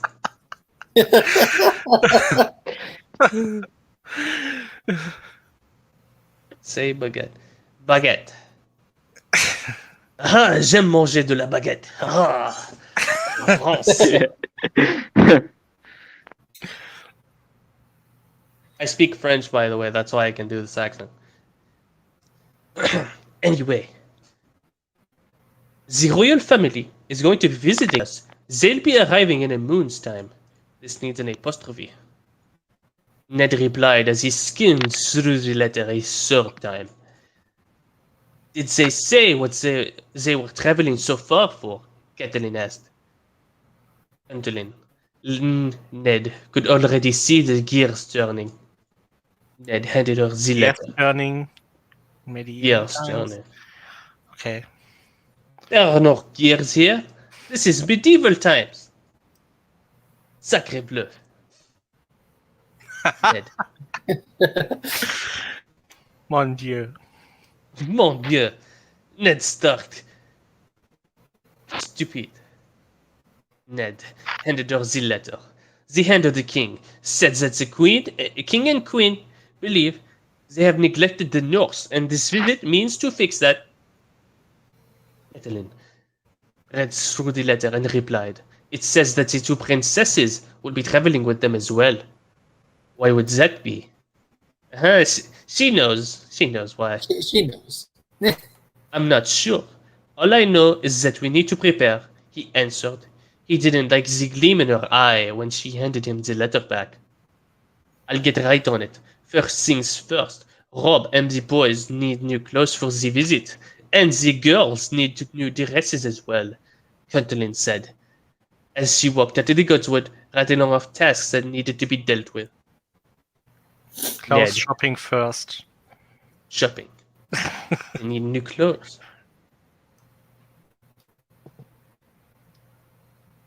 Right. Oh, and let me just say, you guys totally failed. Try not to laugh. Look, man, it's trying. It's not actually succeeding. There's no Actually- way you can't laugh at this. Actually, this is a laugh at this stream. I mean, why did you put try not to laugh? We mean the audience, not us, of course. Yeah, the audience has to try not to laugh. I mean, we probably should also. We should also try. They're not the only one. Yeah, you probably lost your shit too, didn't you? Oh, this is beautiful. I mean, All right, I did try. I'm gonna. It's just When so I finish hard. with this, it's hard. Like Master M's training schedule. You know what I'm talking about. Ned picked up ice that he was previously sharpening. Wait. Illyrian steel. It doesn't need sharpening. Whatever. That he was previously sharpening before Catelyn turned up and carried on with his task. The letter and subsequently the reason for his troubled mind completely taking over his thoughts.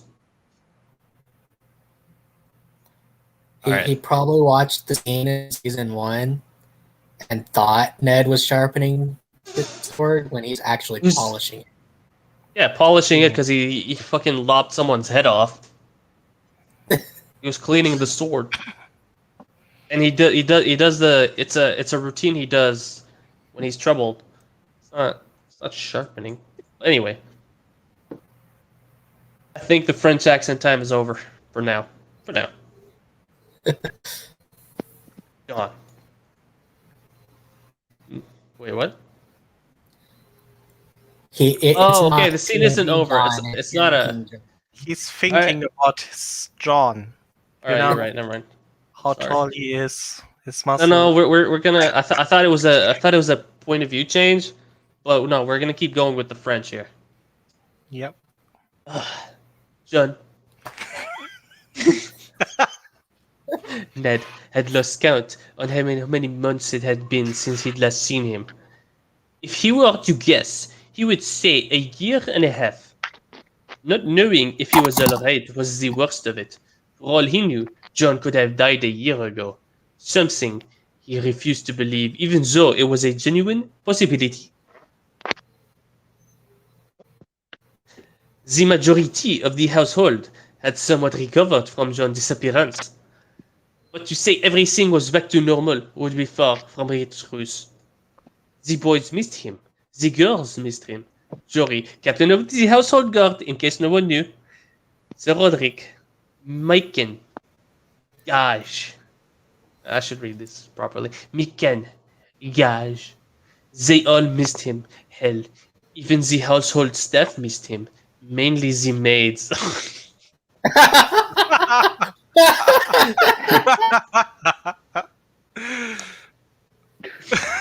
It's always the mates. They don't have But anyone to Ned- blush at anymore. But Fian doesn't miss him. Something Ned was quite sure. He knew the reason why they missed him. Arya.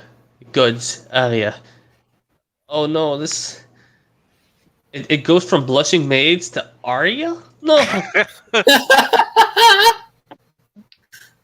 don't like the mental train of It thought. does have incest in the past. Look,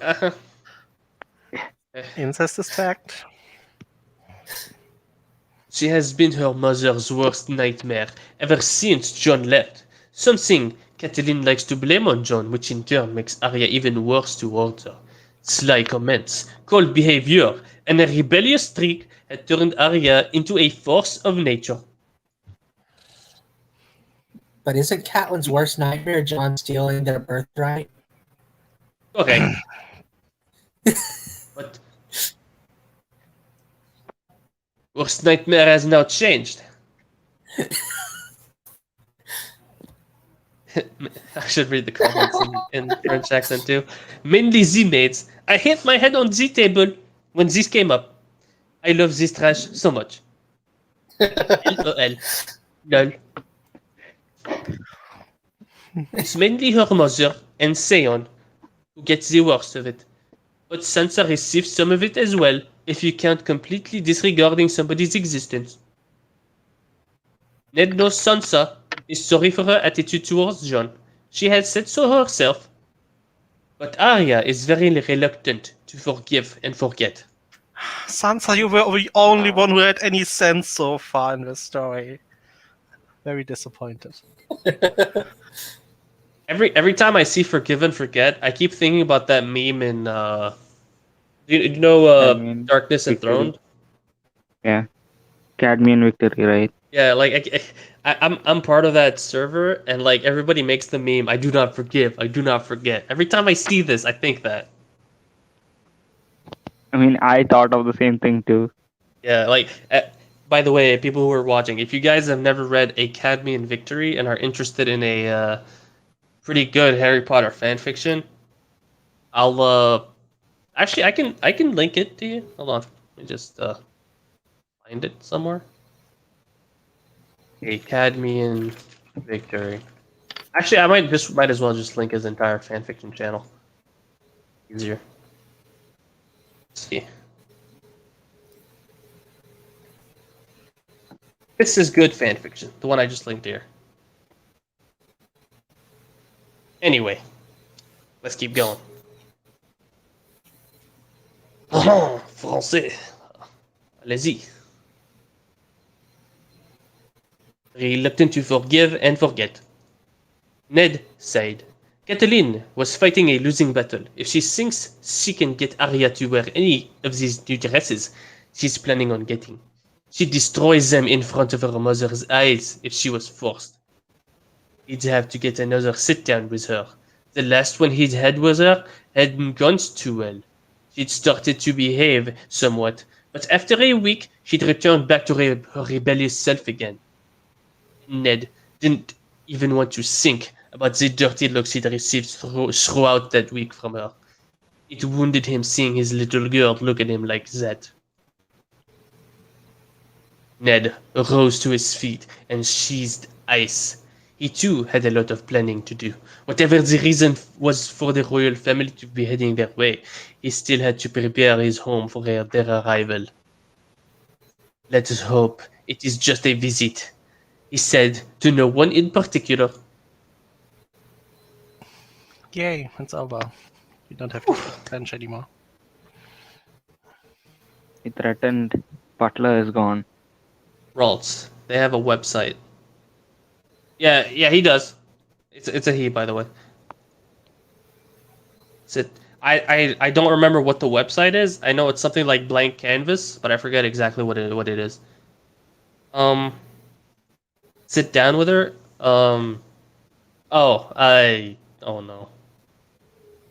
Yeah. It's a bit iffy, isn't it, John? At least he wasn't sat down with her.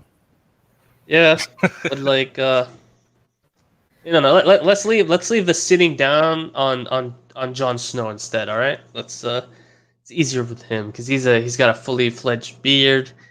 He's a grown man who his muscle definition. Oh my god, I just can't. Yes. You're very excited, so let's go back to Oh, John. look, a Garian POV. Ooh, I like this. No, it's not John. Gary, it's Gary now. Yes, now we can see how he views John. Oh no. Oh no. I saw this. All right, John had just left for his shift on the docks, which in turn had given him the opportunity to sit down and think about what had just transpired. John was now aware of the current situation they were all in, and his reaction hadn't surprised him at all. At all, because, he knows John is fearless. Even after a year of knowing the lad, John was still an enigma to him. He had an unexplainable aura to him. One minute, he could be chatting away with him, having a laugh, and good-naturedly ribbing each other. The next, he would end silent and almost melancholy. What? This sentence. So he's bipolar. No, I know that, but like the way I'm more annoyed by the way the sentence is written. It's very Other- clunky. Okay, the subject is a singular third person. You could be chatting away with him. Okay, that's fine. Ribbing each other, that's not. That's a third person plural. But then he goes back to a third person singular. But he would end silent and almost melancholy. That is not how you write. That is, I wish I could.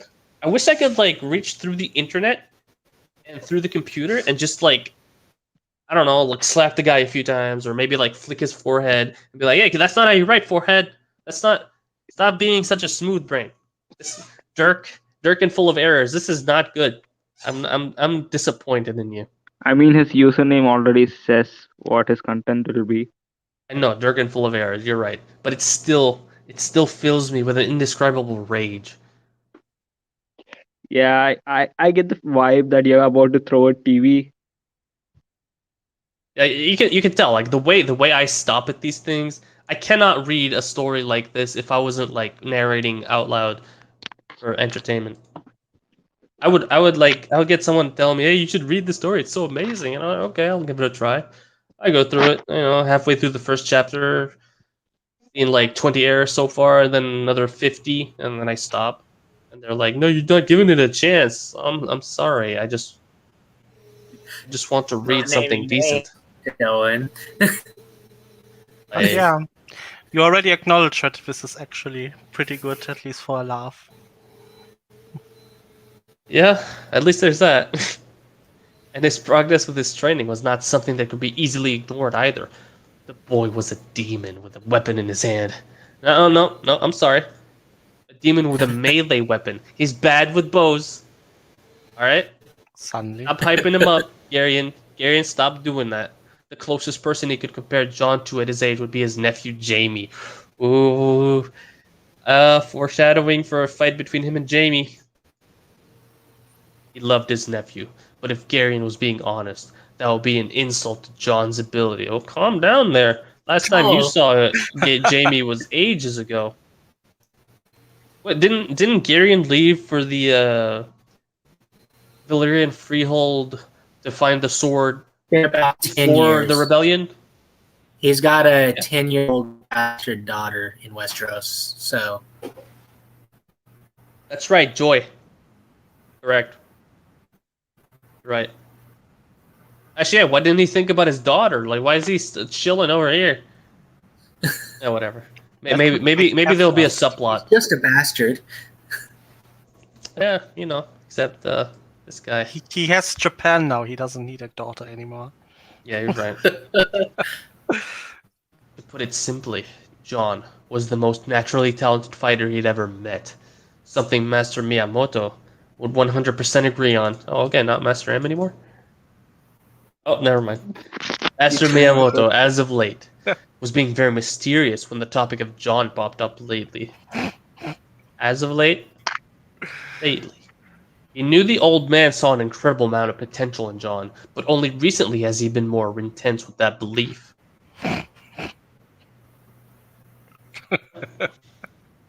Back to that, Intent. gentlemen. Ladies. Him and Master M had a conversation about John just yesterday, and some of the comments he made painted John as being some sort of demigod. Oh my. Oh my. Oh no. Oh my. And the suicidal task he was planning. Oh, okay. We're not. Okay. Oh, so my head was going in a completely different direction. Ooh, let me just fan my face for a second here. Oh, it's a little hot in here, guys. The suicidal task he was planning to give to him was just a waste of time. Oh, he's gonna give it to him, alright? He also didn't want him to die. Garion had to reluctantly admit he'd grown rather fond of the young northerner. The attitude, the banter, the genuine care they had for one another was very familial.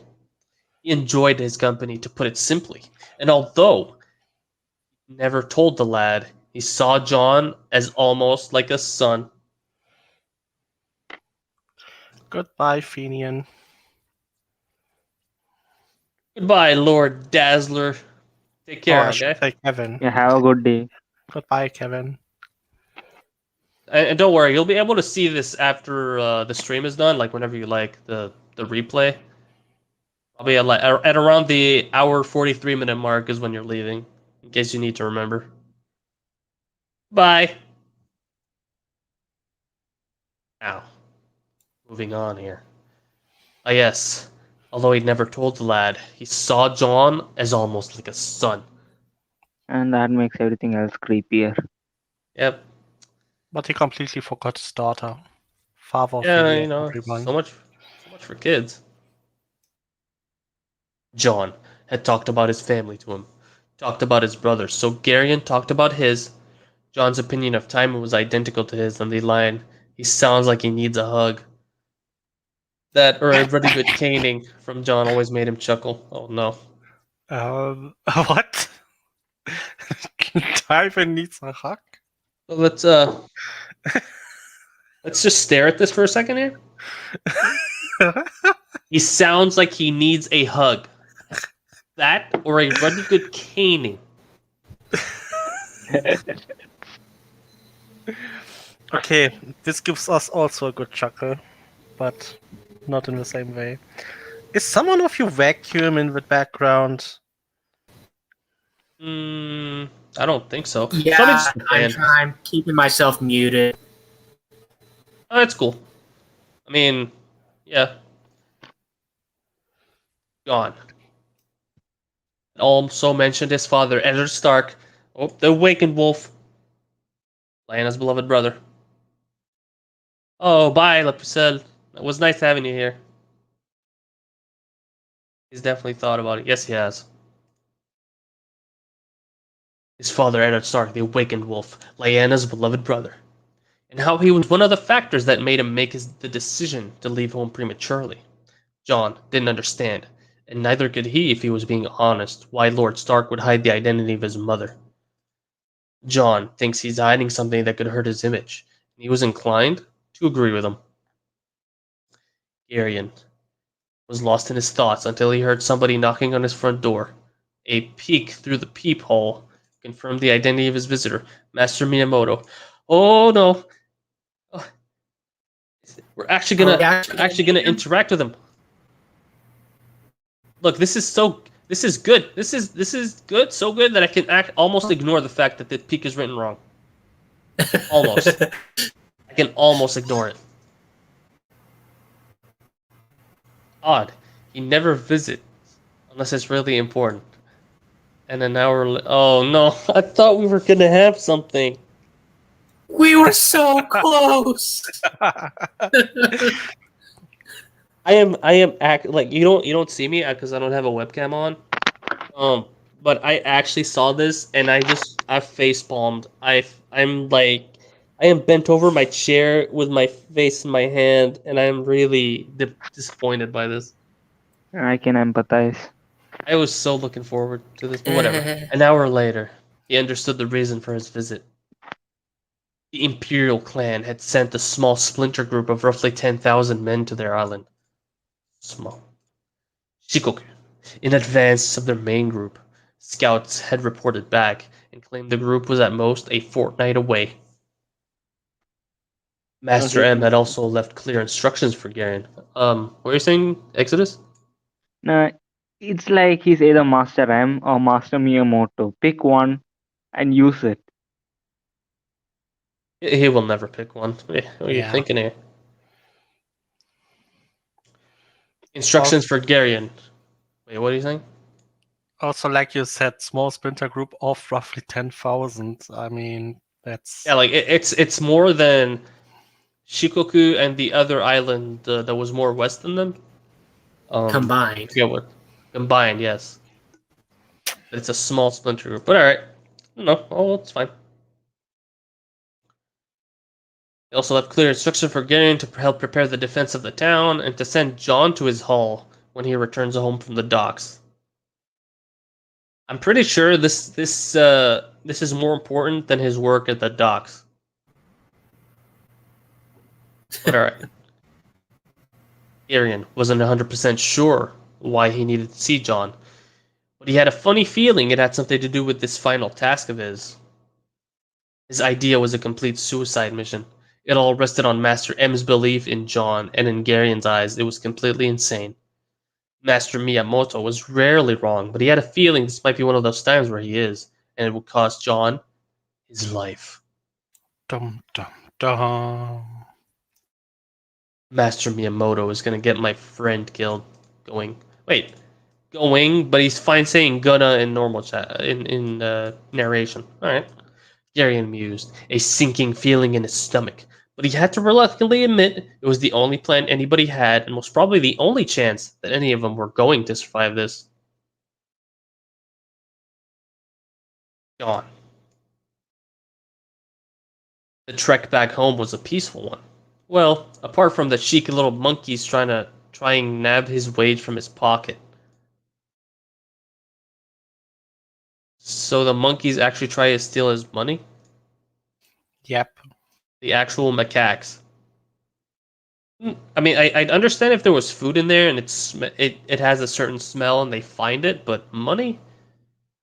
Sounds weird. I mean, okay, I'll accept it. It's a thing in Japanese fiction that they steal shiny stuff. Oh, really? Yeah. Alright, no, it's fine.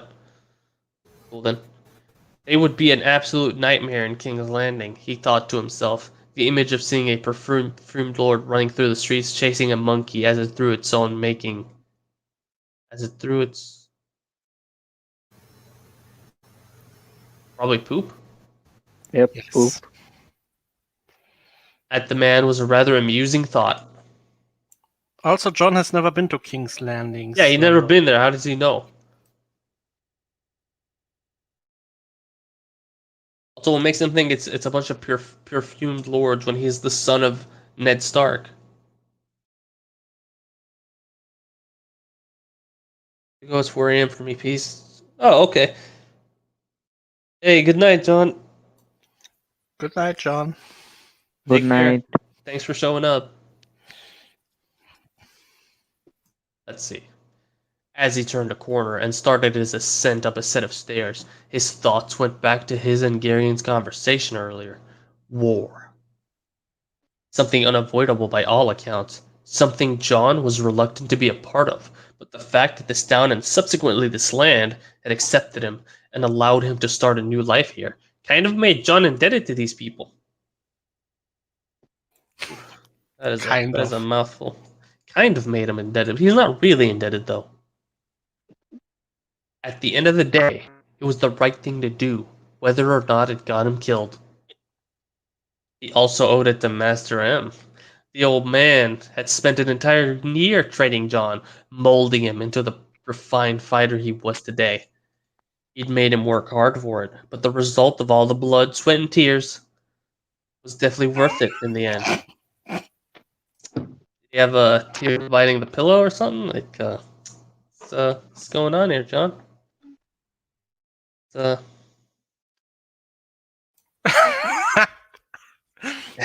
Repentance.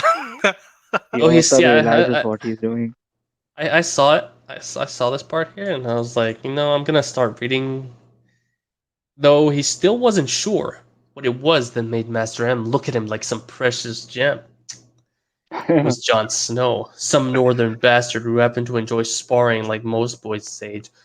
What on earth was so special about me? Once again, Self-insert. The John SI. Huff. It really is.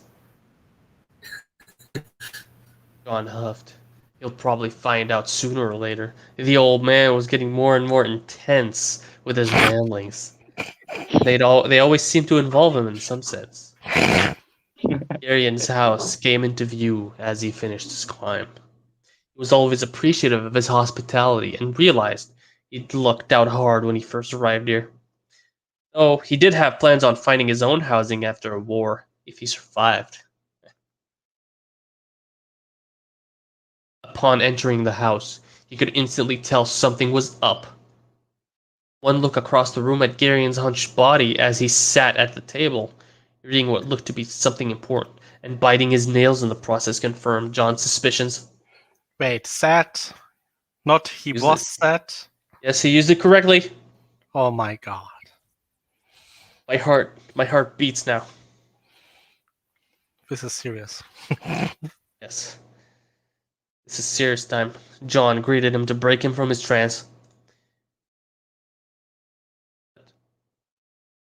Hey, up. It's busy down at the docks tonight. More boat traffic than normal. Has something happened? Oh, I'm gonna guess what's up? Yeah, that's probably it. Give me a second to yawn here. Okay. Dip is gonna dip. Child, I gotta sleep. For the rest of the stream. Thank you for making me laugh. You're welcome, Mr. Mudkip. You're welcome. Please come again next week. Sleep well, buddy. Busy now at the dock. Okay. As he headed over to the stove to boil some water for his bath. Boil some water? I don't think they do that. But whatever. It's Japan. Don't you know anything? It's Japan. They are. They always ideal boil society. water and then take a 3-hour bath. They know everything. They're amazing people. You just can't appreciate them like I do. Have you never been to an onsen? Yeah, but that's just hot water. It's not boiling water. But he's not And going in while never it's been. boiling. He's going to boil it and then put it somewhere else and wait for it. I've never been to an onsen, by the way. Something about getting naked in front of other people. Well, almost naked. Anyway. Garion looked up from his parchment. There's been a change of plan. Master Miyamoto came around earlier to explain everything. It's not looking good, John. That halted him in his tracks. What do you mean a change of plan? What's happened? Master M never comes around here. Isn't it change of plans? Yeah, but no, he said, yeah, it's change of plans. But, this guy was like, I'm not going to write an extra letter. Or do you think they literally only have one plan, and that was changed. Wait, I just realized it. Like, Master Miyamoto entered the previous scene and he never talked. I just realized that. Yeah, that's Talked about that's what I that. was so disappointed about. Master Miyamoto arrives, and I'm like, holy crap! A conversation with the guy, and like an actual scene where they're like they do some Japanese stuff where they serve tea or something. Nope, Or just talk. And or then just it just skips the scene. yeah, it's like it's about to start. An hour later, oh okay. So much for that. Anyway, the Imperial clan has sent a splinter group in advance, and that group is less than a fortnight away. How many? John asked, brow furrowed with concentration. Gary sighed. Our scouts report around 10,000, 1,000 of which are mounted soldiers. Cavalry. Fuck, was all John could reply to that with. Fuck indeed. Master M has got me making the necessary plans for a town defense. We have 3,000 fighting men against 10,000 battle-hardened soldiers. If we do survive this, it won't be without huge casualties. And that's just 20% of their total strength. This splinter team will do the damage, and even if we do somehow manage to repel them, the main host will arrive and clean up. John finished. This is actually pretty bleak. If we survive, not you.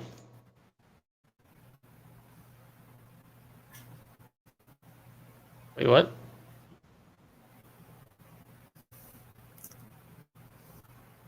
Okay, he's excluding him. John looked back at him in confusion. Eh? Eh? I'm Canadian. Eh? What's that supposed to mean? Garion shook his head. Master M has told me to send you to him when you return from work. He's got a plan. A stupid and ridiculous plan, but a plan all the same. And what does this plan entail? John asked. The secrecy between Garion and the old man was starting to get on his nerves. You know, I've seen you and him whispering to each other whenever I'm training. What about? I know what it is he wants you to do, but he wants to explain it all to you himself. He thinks you'll understand what he's asking of you more if it came from his mouth. Even I can't grasp what his full intentions are. John sighed. He'd just gotten home. Fine. Does he want to see me straight away, or am I allowed to a bath beforehand? I stink of fish, John asked. Just take your bath and head out after. I'll get dinner going when you leave, Garion replied. Good man. I shouldn't be too long. What you doing for dinner? Ooh, can you do those noodle things again with the chicken broth? That stuff was delicious. No. No, this He He can't conversation. remember the name. It, He's trying so hard not to say ramen. But, I mean, chicken broth with ramen? Beef? Yeah, I'm pretty sure it's shrimp or beef. Whatever. That stuff was delicious, John asked. Yeah, sure, Garion replied as he folded up the parchment he was reading. Nice, John replied with a grin. Garion really was a good cook. So this entire thing, this here, that's so modern. it's not just that. It's also very awkward, stilted. Yeah. Right, it's like Naruto approves. Of course he does. But yeah, it's awkward and stilted. And here's something when you're writing. If you can delete something and it wouldn't change the story at all, did it need to be there?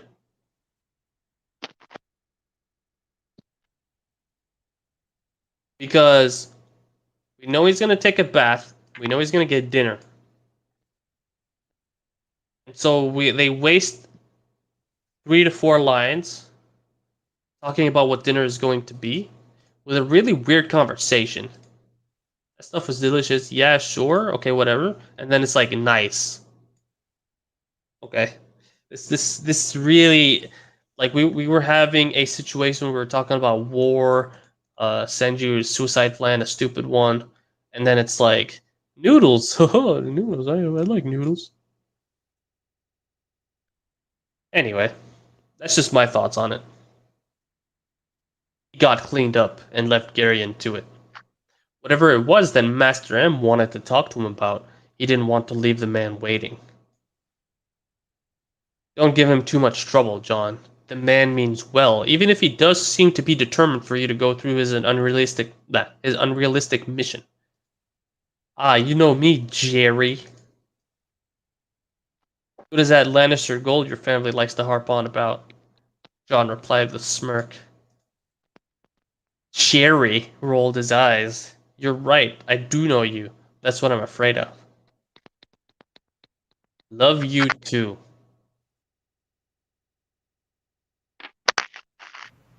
Well, Yep.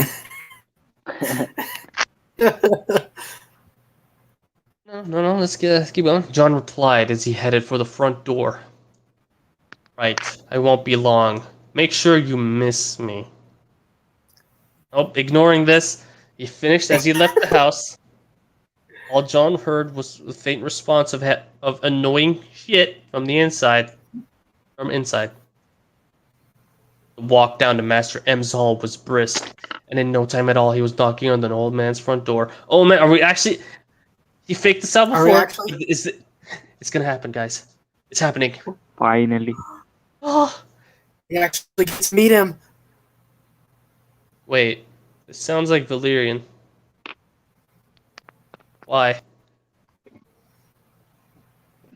Mazigon ise, come in, was the old man's response from inside. Yep, odd. Why is he speaking in High Valyrian? John wondered.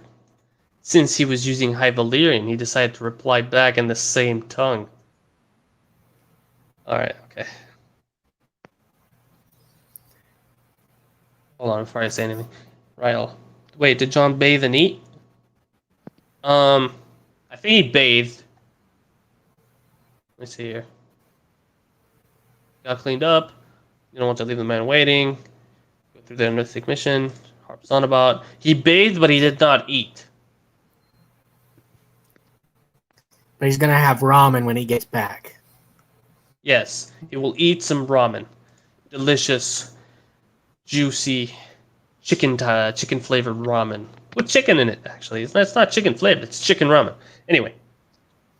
He decided to reply back in the same tongue. Skorosit isi ao speaking ise Valirio Eglie.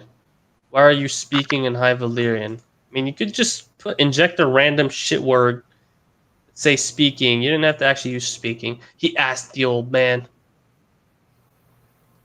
Delterin. Little snow wolf up game. Hello. Ao sagon nihongo dawers Olivier sees Senika Idra Dower. Oh my god, this sense. Dower Gimigon se engos and Auha Lenton. Ixa Dower se Meri Isaros Gerion.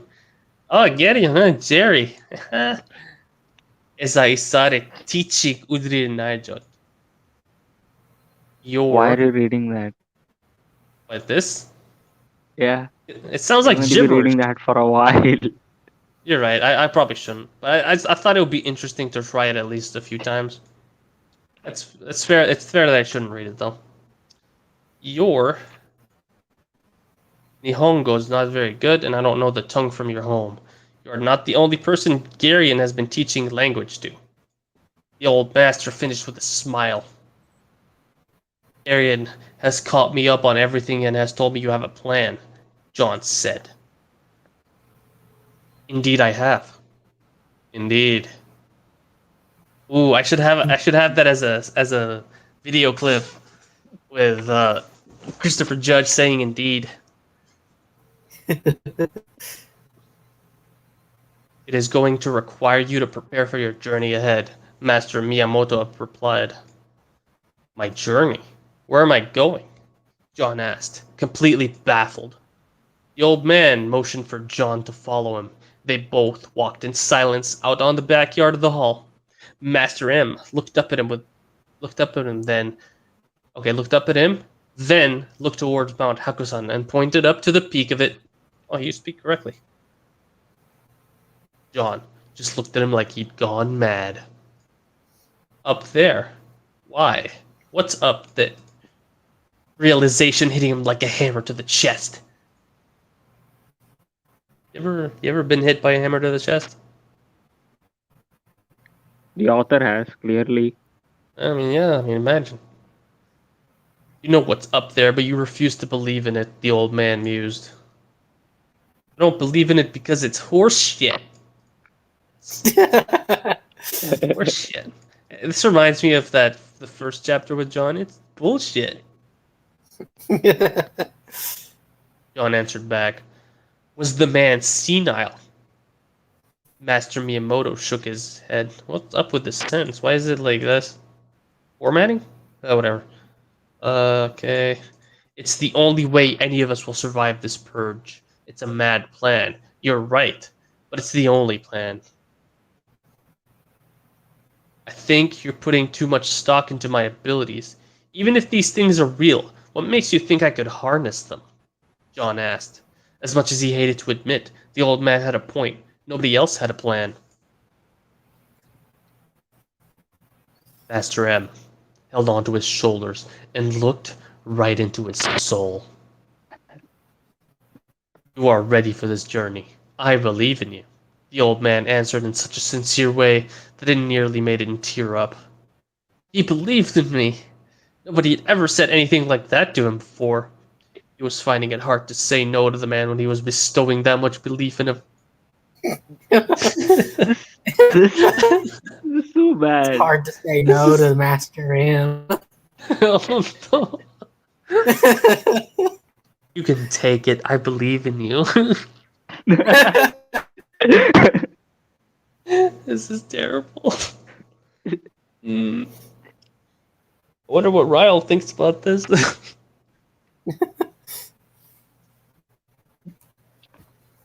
I need a drink of water. I'm don't know not if you sure hear me if I'm drinking. overwhelmed. I'm not sure if I'm overwhelmed by Master M or underwhelmed. You know, I'm kind of both. He has no discernible culture, no discernible characteristics. He's just old mentor who believes in student. Ryle is laughing. Why'd you go silent, by the way? You eating something? Because I'm getting hungry. I'm actually getting hungry. Alright, okay, no belief in him. No one ever told him that before. Bestowing belief. Amazing. You do realize this is mad, right? I'm going to go up there, find nothing, and return to find the entire town in ashes, John said. You will find what you are seeking. Just believe, it's all we have left, the old man answered. Again with the belief, John had to admit, it was rubbing off on him. Rubbing off, huh? It didn't take him long to come to a decision. Not like he really had much of a choice. If there was a slim chance of this saving the town, then he'd do it. John's so noble. He's a noble soul. He's a good man. He's so noble. He'll save people he's only known for a year. Yes, he'll do it for the girl he flirted with in town. And Master Miyamoto, the only person who believes in him. Yes, you know it's because Master Miyamoto is rubbing off on him a lot. This story is the gift that keeps on giving, I swear. Okay, I'll do it. I'm not sure what or where I'm looking, but I'll go up there and look, because you believe in me. John said, pride blooming his chest when Master M answered him with a beaming smile. It's writing. I definitely feel that grooming. Yeah, he's definitely grooming him. I knew you wouldn't let us down. You'll be successful, I am certain, Master M replied. The man's belief in him was approaching dangerous levels. Why is this funny to me? Oh. All right. No, serious. I need to be serious. Just I'm gonna do the finger snaps, crack the knuckles and such. Serious mode. The man's belief in him was approaching dangerous levels. I heard that, by the way. I approve. And if he wasn't careful, he could end up with a big head. Big head. The old man motioned to follow him back inside, where he took John into the armory and pointed out a large sack. Ooh, what kind of sack is this? Take this. It's a bag of all the equipment you will need when climbing that thing. What is? Wait, don't you need training for mountain climbing? This is Jon Snow. You think he needs training? It's okay. Or at I least read a about book. it in a book. You read about it. Well, you know, inside the bag was some mini scythe-like tools, long, thick rope, and a pair of spiked footwear that John guessed would be tied around his existing boots for extra grip.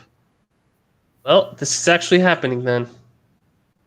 By the way, the list of tools sounds really iffy, if I'm being completely honest here. Master M walked over to him and reached up to put his hands on John's shoulders again. Remember, it is up to you to save our land, and you will not fail. Do you understand? No pressure, John replied, trying to lighten the mood a little. People don't talk like this. The old man started to shoo John out of his hall. Now go. Prepare and rest for the night. Your journey begins at first light. Oh, hey, that rhymes. He's resting for the night. He's gonna be eating Garion's noodles. He bowed to the old man and made his way back home. Thoughts and ideas, no apostrophe, running through his mind. Upon entry of the house, he was hit with a delicious aroma. Garion turned around from his cooking and greeted him. Ah, you're back. That was quick. I wonder what they did. John went and placed his bag of equipment down and sat down at the table. Sat? Oh, he did it right. Yeah, not much needed to be said, really. He told me his plan and I've agreed to it. Arian just looked at him. You agreed? Why? You must realize it's unrealistic to ask you to do such a thing. John shook his head. He believes in me, Jerry. I didn't have the heart to throw that kind of belief back in his face. Besides, he's the only person around here who's got a plan. A mad plan, but it's still a plan all the same. So this is the second time he's used this particular turn of phrase? Yeah. He's like, I wonder what... a plan. And then, wait, what did I do before? Scrolls up, copy pastes. This is this guy's thought process. This is how these people write. At the very least, you didn't use it like sat. Yeah. At least you sat correctly. Arian finished his cooking and placed a bowl of noodles and broth in front of him, and sat down opposite him with his own bowl. You do realize there's a good chance that as soon as you leave, it will be the last time we see each other, Garion said as he filled his mouth with noodles. Oh, I'm gonna miss you too, Jerry, he replied with a smirk. That's not the trademark smirk. Don't worry. I'll be back, and this won't be the last time you ever do my cooking for me. In an actual story, this would be the last time. Is it? Wait, no, don't tell me. I said in an actual story, this would be the last time. Oh, yeah, like, he would go up the mountain and fall to his death. No, this line, I'll be back, and this won't be the last time. That's usually a death flag. Yep, that's also right. Alright, let's see here. Also, welcome back, Ryle. Thanks. What are you doing? Are you eating? I need to know these things. Yes, I was eating.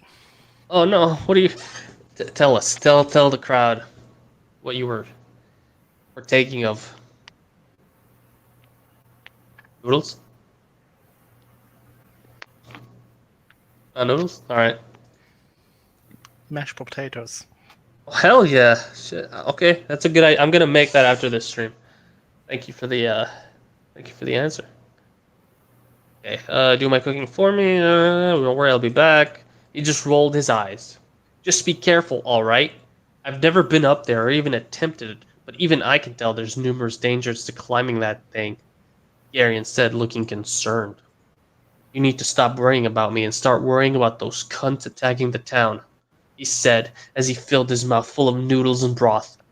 It really was quite delicious.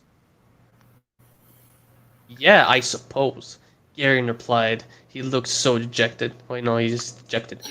Yeah, I suppose. That's better. Hey, cheer up, will ya? I'll be up there and back down before you know it, and I'll return with a great beast at my back to save the day, John said, trying to lighten the mood even if he didn't believe anything he just said. Garen grinned. It's trademark. Only you can make light of the current situation we're in. John grinned. Grinned. Replied. At least he said here. Said, okay, I don't know. I can slightly forgive this. That's because the sun shines out my arse, the light that breaks through the darkness. Well, it made you laugh. We're back to the feces jokes. Slash fart jokes. You're foul. Do you know that? Garion chuckled. You love me. Don't deny it, John responded. Garion just shook his head as he headed to his room. He turned around at the door and spoke. I'm guessing you're leaving at first light? Yeah.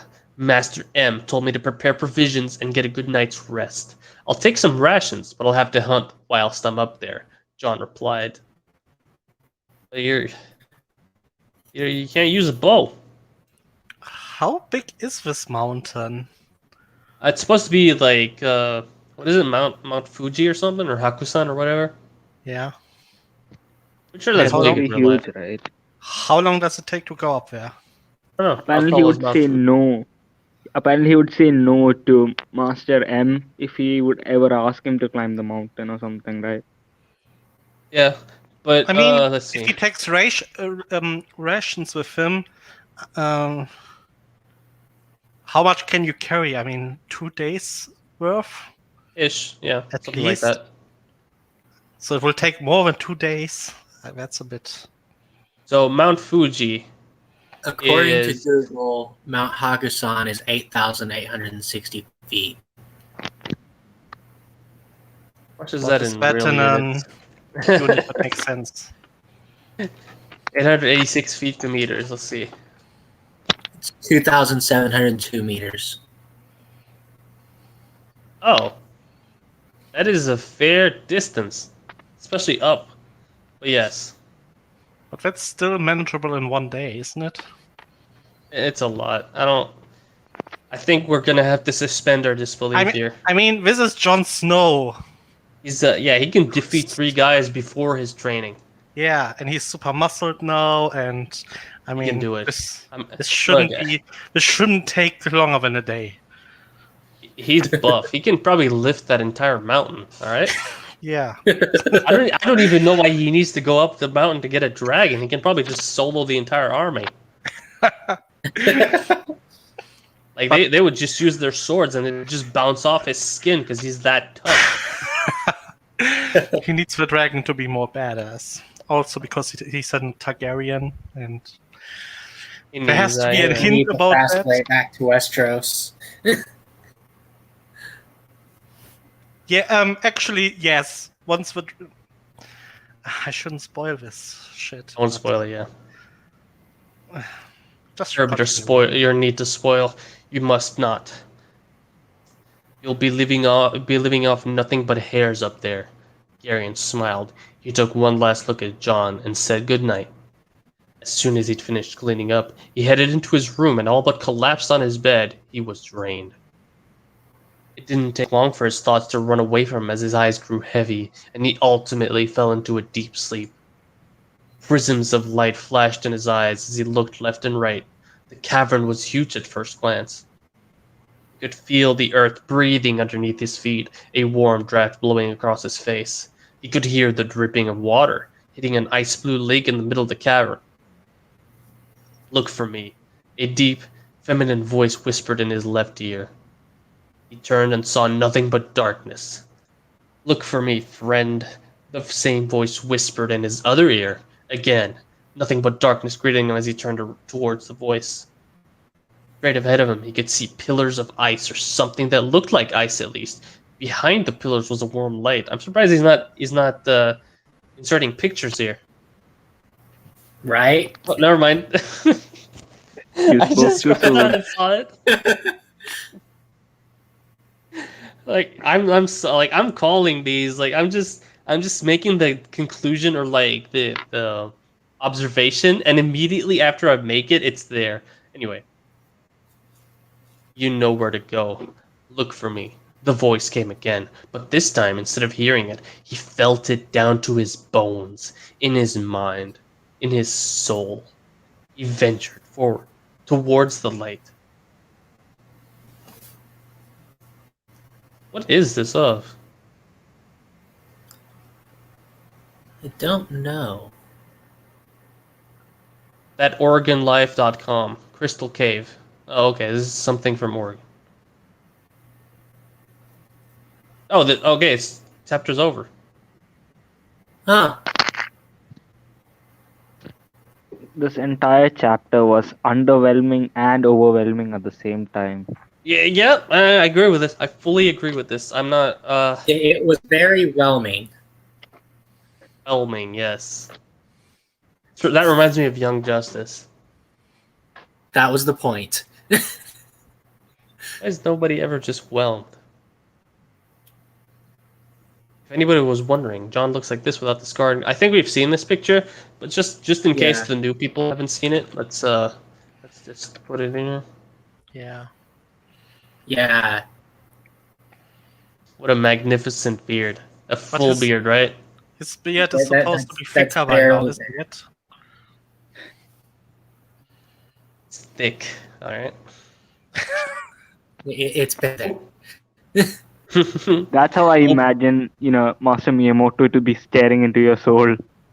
Yeah, you're right. You're right. That would be the soul stare. Look at that. Grabbed his shoulders and stared into his soul. I believe in you, Jon Snow. Hope you're enjoying the story so far. Edit. If people want me to put in Jon's future relationships and tags next chapter, then let me know in the comments. Oh, he was fishing dear. for comments there. Very good chapter. I expect a woman for Jon. Is this I Dylan? wonder if Master Ann has a daughter. Yes, I read that too. I wonder if Master has a daughter. But yo, is this Dylan though? Like, for real? Like, No, Dylan would have used the plural. that's right. That's right. We expect a woman for. Oh, I expect women for Jon. You're right. A woman, not women. Rhaegar planning to betroth either Daenerys or Rhaenys to Robb would be my guess, assuming Robb is the wolf from the prophecy he got from Bell.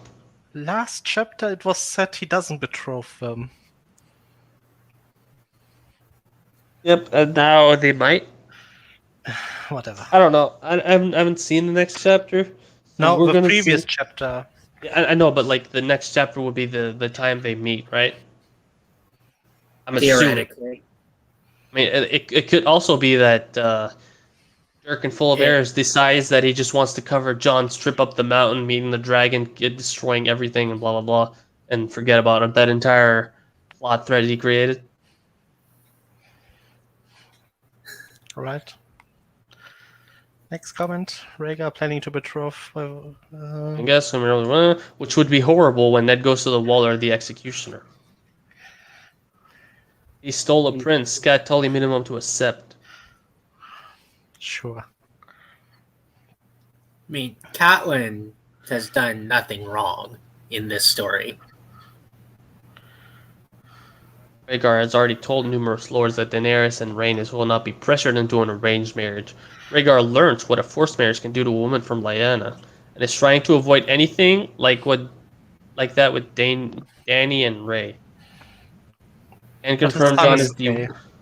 Okay, spoilers without the spoiler warning. another one, yeah. I feel like I should comment to him and say, "What about the boys? You betrothed them just fine." But I'm not logged in here. I Wait, might do no, it after the stream. it says what a forced marriage can do to a woman. I know, to a woman, but like, why didn't he care about the dudes? Why doesn't he care about the woman who the dudes are supposed to marry? Yeah, that too. Like, is he stupid? Yes. Yes. I'm on October 2018. I'm gonna comment on this anyway later, just because this annoyed me. Like, see, this is exactly the issue with most authors. They can't keep their modern Personal sensibilities out of the story they're telling. So in his head, he sees forced marriage, and he thinks like he thinks in parts of the world right now that they currently still practice arranged forced marriages, and how that women are predominantly the victims of this, and he applies it to this story when it's obviously both sides that are being forced to marry. Yep. Like this is some like anti-male crap, which I don't like. But anyway, I know Jon is doing well, just didn't know if Rhaegar would assume otherwise, since he doesn't know about Jon. After all, it wouldn't be the first time he got a prophecy wrong. In either case, thanks for the clarification. Oh dear, that's a big wall. Great chapter. No, I'm guessing there's a dragon up there. Yes, No Sherlock. shit. Jon being Targaryen should be able to bond with the dragon. I am guessing that is what Master M may have realized about Jon. Not his identity, but whose blood may run through his veins. No, I don't know about that. How would he know who Targaryens even are? Yeah, like he maybe- doesn't know. He Yeah. doesn't know about the family. He didn't even know what High Valyrian was until Garyon taught it to him. I'd say Garyon has more of a chance to figure that out rather than the old man that has never actually interacted with those people. Yeah. Yeah. I guess Garyon may realize eventually. He may pull the clues together. There it is. So, Rhaegar, either he's found out about Jon, or he's suspicious, or he wants to join the families together through marriage. Can't wait for Catelyn to get bashed. She is a character. Yes, she indeed is a character. You either hate or like. I hate the cop-out. If I knew the truth, regardless of whose parents Jon is an innocent child, blame Ned. Anyway, can't wait for the next chapter. Please also tell us the pairing for Jon. I hope it's not an OC character. 'Cause, you know, Jon is not an OC character at this point. Glad you're enjoying it. You're hitting a lot of nails on the head with the first part of your comment. Doesn't take a genius, buddy. I think some people are expecting Jon to destroy Ned and Catelyn. They need to remember that these two people are his siblings' parents, the same siblings he loves. He's not a monster. You won't find him dragging Cat by her hair through King's Landing. That's just not the kind of person Jon is. Oh, but he's fine calling her Lady Cuntlin and Thundercunt and just talking shit to her constantly. And he's Here- fine with suicide missions. He's not a monster. You won't find him dragging her hair through King's Landing. There will be punishment, though. So much for this. Spoiler. And Jon will have the decision of what that should be in the end. Hope this clears some things up. Also, About that's not Jon's true. parent- You don't have to tell me. We'll figure it out. About Jon's pairing. If enough people want it, I'll add it to the tags. But for now, I can confirm it's not an OC character. ATM machine. PIN number. OC character. That's also something I forgot to mention. Character. Original character. Again, glad you like the story. Let Cat devote her life to pray and meditate and accept. What a beautiful thing for a godly woman like her. The pairing for Jon is a woman, I just ask. Oh, he Harry didn't. is a woman? It's because he keeps reading the chapters like we are, and there's so much innuendo there. Right? That this is why he's saying it. Yes, it's a I woman. mean- Oh, it's a woman. He's got a pair of princesses. So let's see what this gif is. I'm Alex just is imagining. I'm just imagining this guy reading this and just going like, This content is not available. yeah. So much for that gif, right?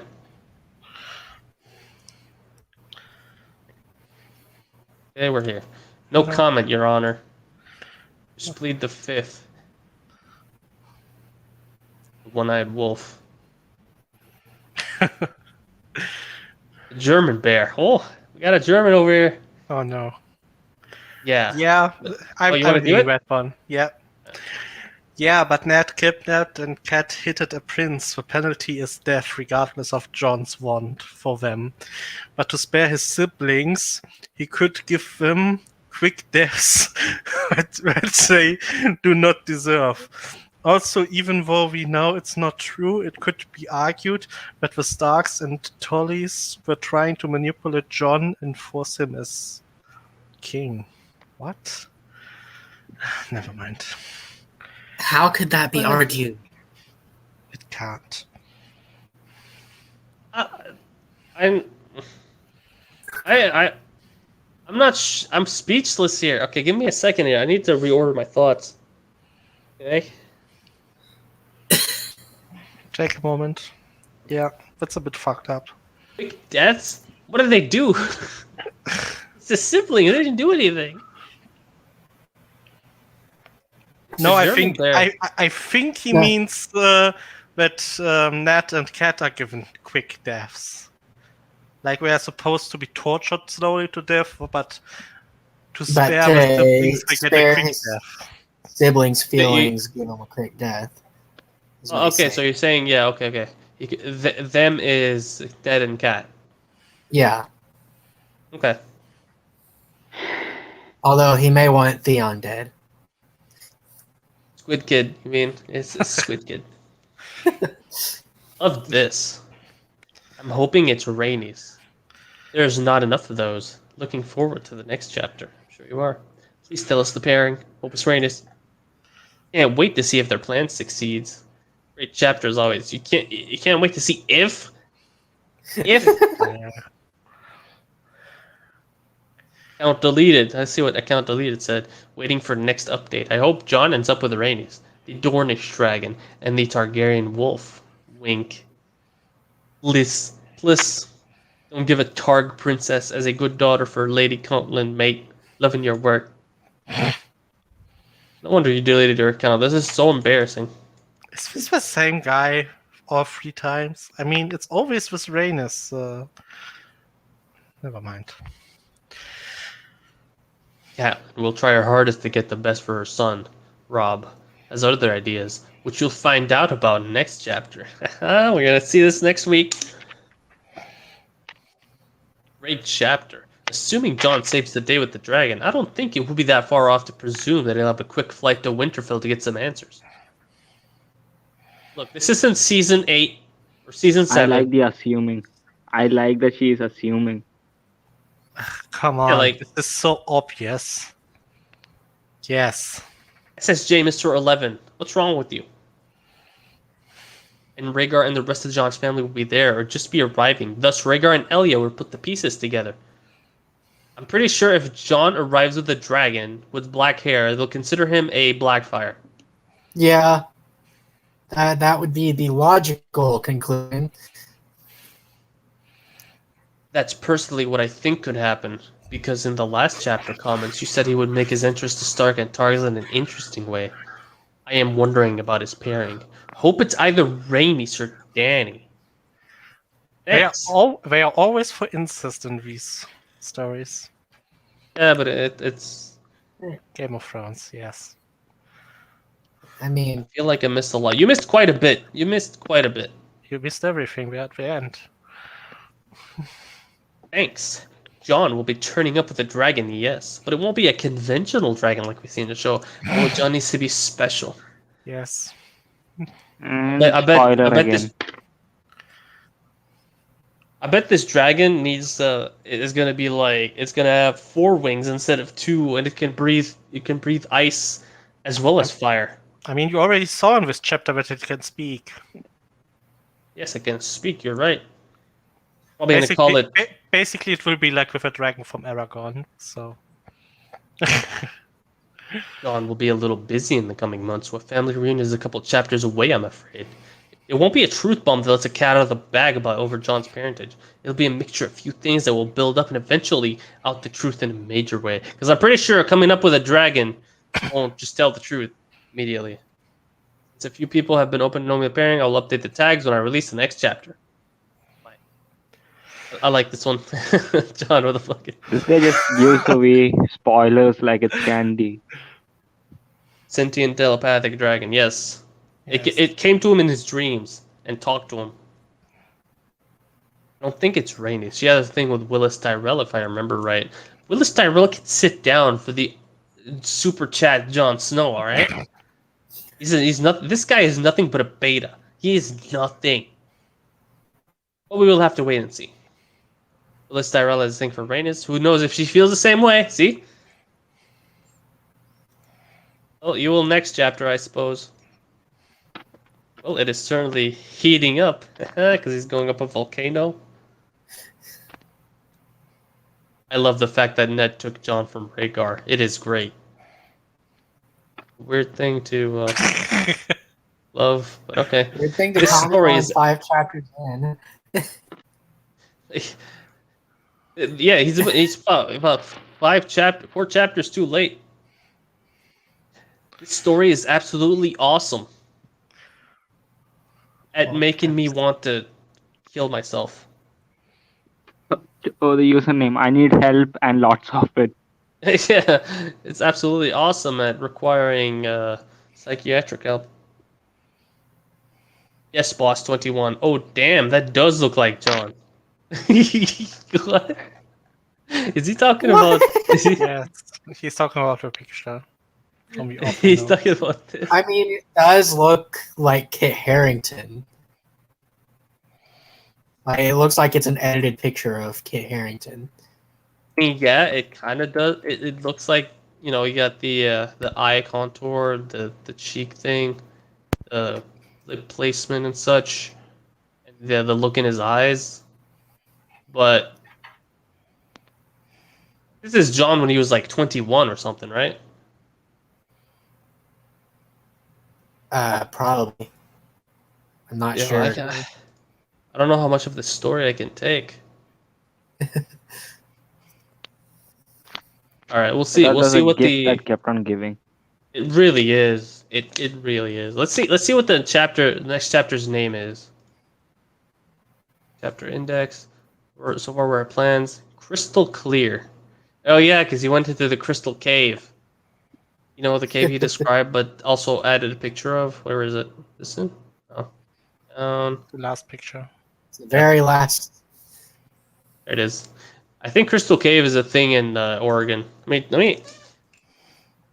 We can look this up as we do the thing. Oregon Crystal Cave. What do we got here? Yeah. Legend of Oregon Crystal Cave is a real. Second So image it's up there. yeah, it's this thing. This is Mexico's giant crystal cave. What is the story? Oh, I'll check this out real quick and then end the stream.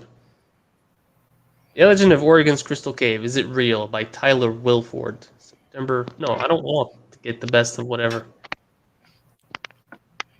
There's nothing that fascinates me more than America's incredible history, especially in the state of Oregon, place to call home. I came across an article tonight that I couldn't just resist writing about. It's the story of a crystal cave that was said to be located somewhere in the high desert of central Oregon.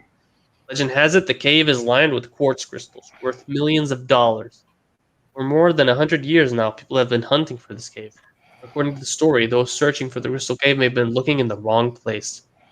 While the story has been passed down by the hands of a half dozen authors, we can be sure of one thing. They've all added little touches such as made-up dialogue to increase its appeal. As a result, it's hard to distinguish how much truth there's to the story. The story that's told today goes like this. A group of cowboys, sometime between 1896 and 1904, had stopped to camp for the night between Burns and Lapine. When stumbling onto the entrance of the Crystal Cave, story has it they collected a few samples and continued to journey to Bend, at which point they began telling locals about the discovery. This is where the stories have some conflict. One version was given a boost in a 1946 article written by Phil Brogan in the Portland Oregonian. The article claims the cowboy story was brought to the attention of a shopkeeper named Nick Smith, who went out to follow the trail of the cattle drive. In this version of the story, the cowboys were on a cattle drive. The article reads Brogan actually found the what? Okay, the article reads Brogan actually found the cave, but was forced to head home as the weather got nasty.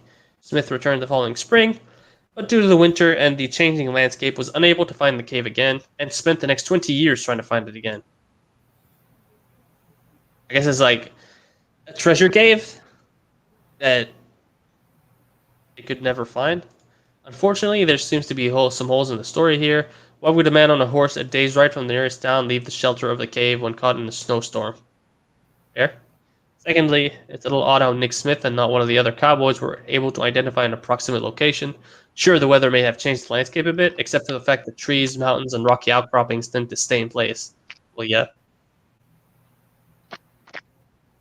As for the other story, well, it's also a bit problematic. This one comes from Newt Cobb, who is said to be the son-in-law of one of the cowboys who discovered the Crystal Cave. Cobb said he and his colleagues were shearing sheep, not driving cattle, or traveling between Milliken and what's now Sun River. There was no mention of Nick Smith in this story, who presumably became interested in the story later. Yeah, how long is this? Okay. Like the first story, this one raised some questions. The underlying problem here is geological. The terrain between Milliken and Sun River is simply not old enough to have grown crystals like the sample bits the cowboy boys brought back from the cave. So, either the samples are fake or the story is inaccurate in its geology, if nothing else. The mystery may eventually solve itself, though. When the weather changes, cave entrances often give up visible plumes of condensation. It's not unlikely that someone will see such a plume and follow it back to the entrance. Of course, it's also not impossible that the entrance has somehow been closed off by an earthquake or an eroding rock and will never be found. In the end, we're left with yet another fascinating Oregon mystery. Is the Crystal Cave real? After the original article I have sourced here was published in the Redmond Spokesman, the author got a phone call from a gentleman from Pendleton who sounded around 40 years older than him. In his words, he quizzed me pretty closely about what I knew about the Crystal Cave and where I thought it was. Then, with a little chuckle, he told me the cave was nowhere near where the place this article talks about. In fact, it was not south of Bend, but northeast, about 150 miles out of town. I could tell by this time that if I asked him where it was, my answer would be a good-natured chuckle and nothing more. But I tried it anyway, in a sort of oblique way. He told me quite clearly he was not going to spill the beans. This gentleman said he has actually been there. It did not sound like the kind of fellow who's got nothing better to do than make long-distance phone calls to lie to guys like me. So I believe him. So, well, if you're thinking it might be a myth, I'm pretty sure you're wrong about that. This article is free with permission, slightly modified. Original articles published on offbeatoregon.com. I'm pretty sure he's lying to you. I'm thankful that you ended it off with this article. Yeah, this is. Look, it's a cool looking picture. Imagine actually finding this in real life. I mean, sure, doesn't have magical dragons or whatever, but this is actually like. Imagine if you took a picture or found this place. It'd be a sight worth seeing. It'd be pretty cool. This is why I might hike in the future.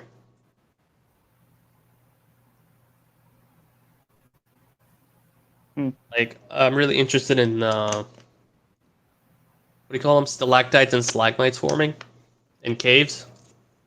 Yeah. The moment someone finds it, they're going to try to excavate all the quartz out of there, right? Yeah, the first thing you do is figure out where it is, right? And you find it, big money sink. big money maker, but you have to sink some money into it first because you can't just tell someone, a company or something. You have to stake your claim. Blah blah blah. I found this and that. I want to requisition this much stuff. It'd be an investment, and then if you get the monopoly on it. That's if you want to make money off of it. But honestly, even forgetting the money aspect, just reaching this place by accident would sound amazing. Like no wonder this story has stayed for years. But yes, this is where John feels it down to his bones. Where he needs to go to the light in the crystal cave, up Mount. What's it called? That is with a couple of days rations. In the next chapter of Rising Sun. I feel like I should have like music for like the end of episode Dragon Ball Z music. Find out next time.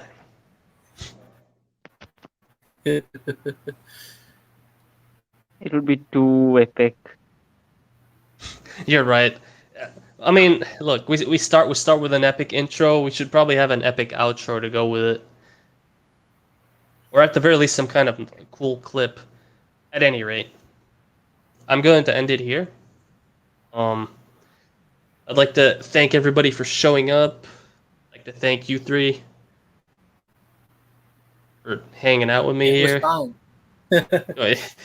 This story is As a always. really. I can't with this story. It's amazing. It's amazing. Thank you for coming. I'm still, What? I'm You're still reeling? embarrassed that I thought it was good at one point. You gave it kudos. No, Why? it's fine. I It's fine. unironically recommended this when I first got in the server. I'll have to scroll up Everyone- that. Everyone has that face. I don't know, man. All right. So, This was thank an you all for adventure and coming. a half. It really is. I'm going to end the stream now. So, Till next week. next week we'll start with chapter 6. John does some things, very interesting I mean- things. Aren't you going to say leave a like, subscribe, and all that? Oh, I'm gonna say that. I'm just like I'm very awkward about this since I'm still getting used to being. A YouTuber. Yeah. It feels weird even saying that. You know. Alright, 6th chapter is named Crystal Clear. Get it? Because it's okay. Stupid chapter name, but all right. If you guys enjoyed this content, honestly, the best thing you can do is like the video and comment after the stream is done, because YouTube has this weird algorithm where you have to comment on the video. If you do comments on the live chat, it does a little something, but not enough. But other than that, thank you for coming. If you guys want to join my Discord, I mean, most of you are probably already in, but those who aren't, the link's in the description. Anyway, that's all I have for you today. See you next week.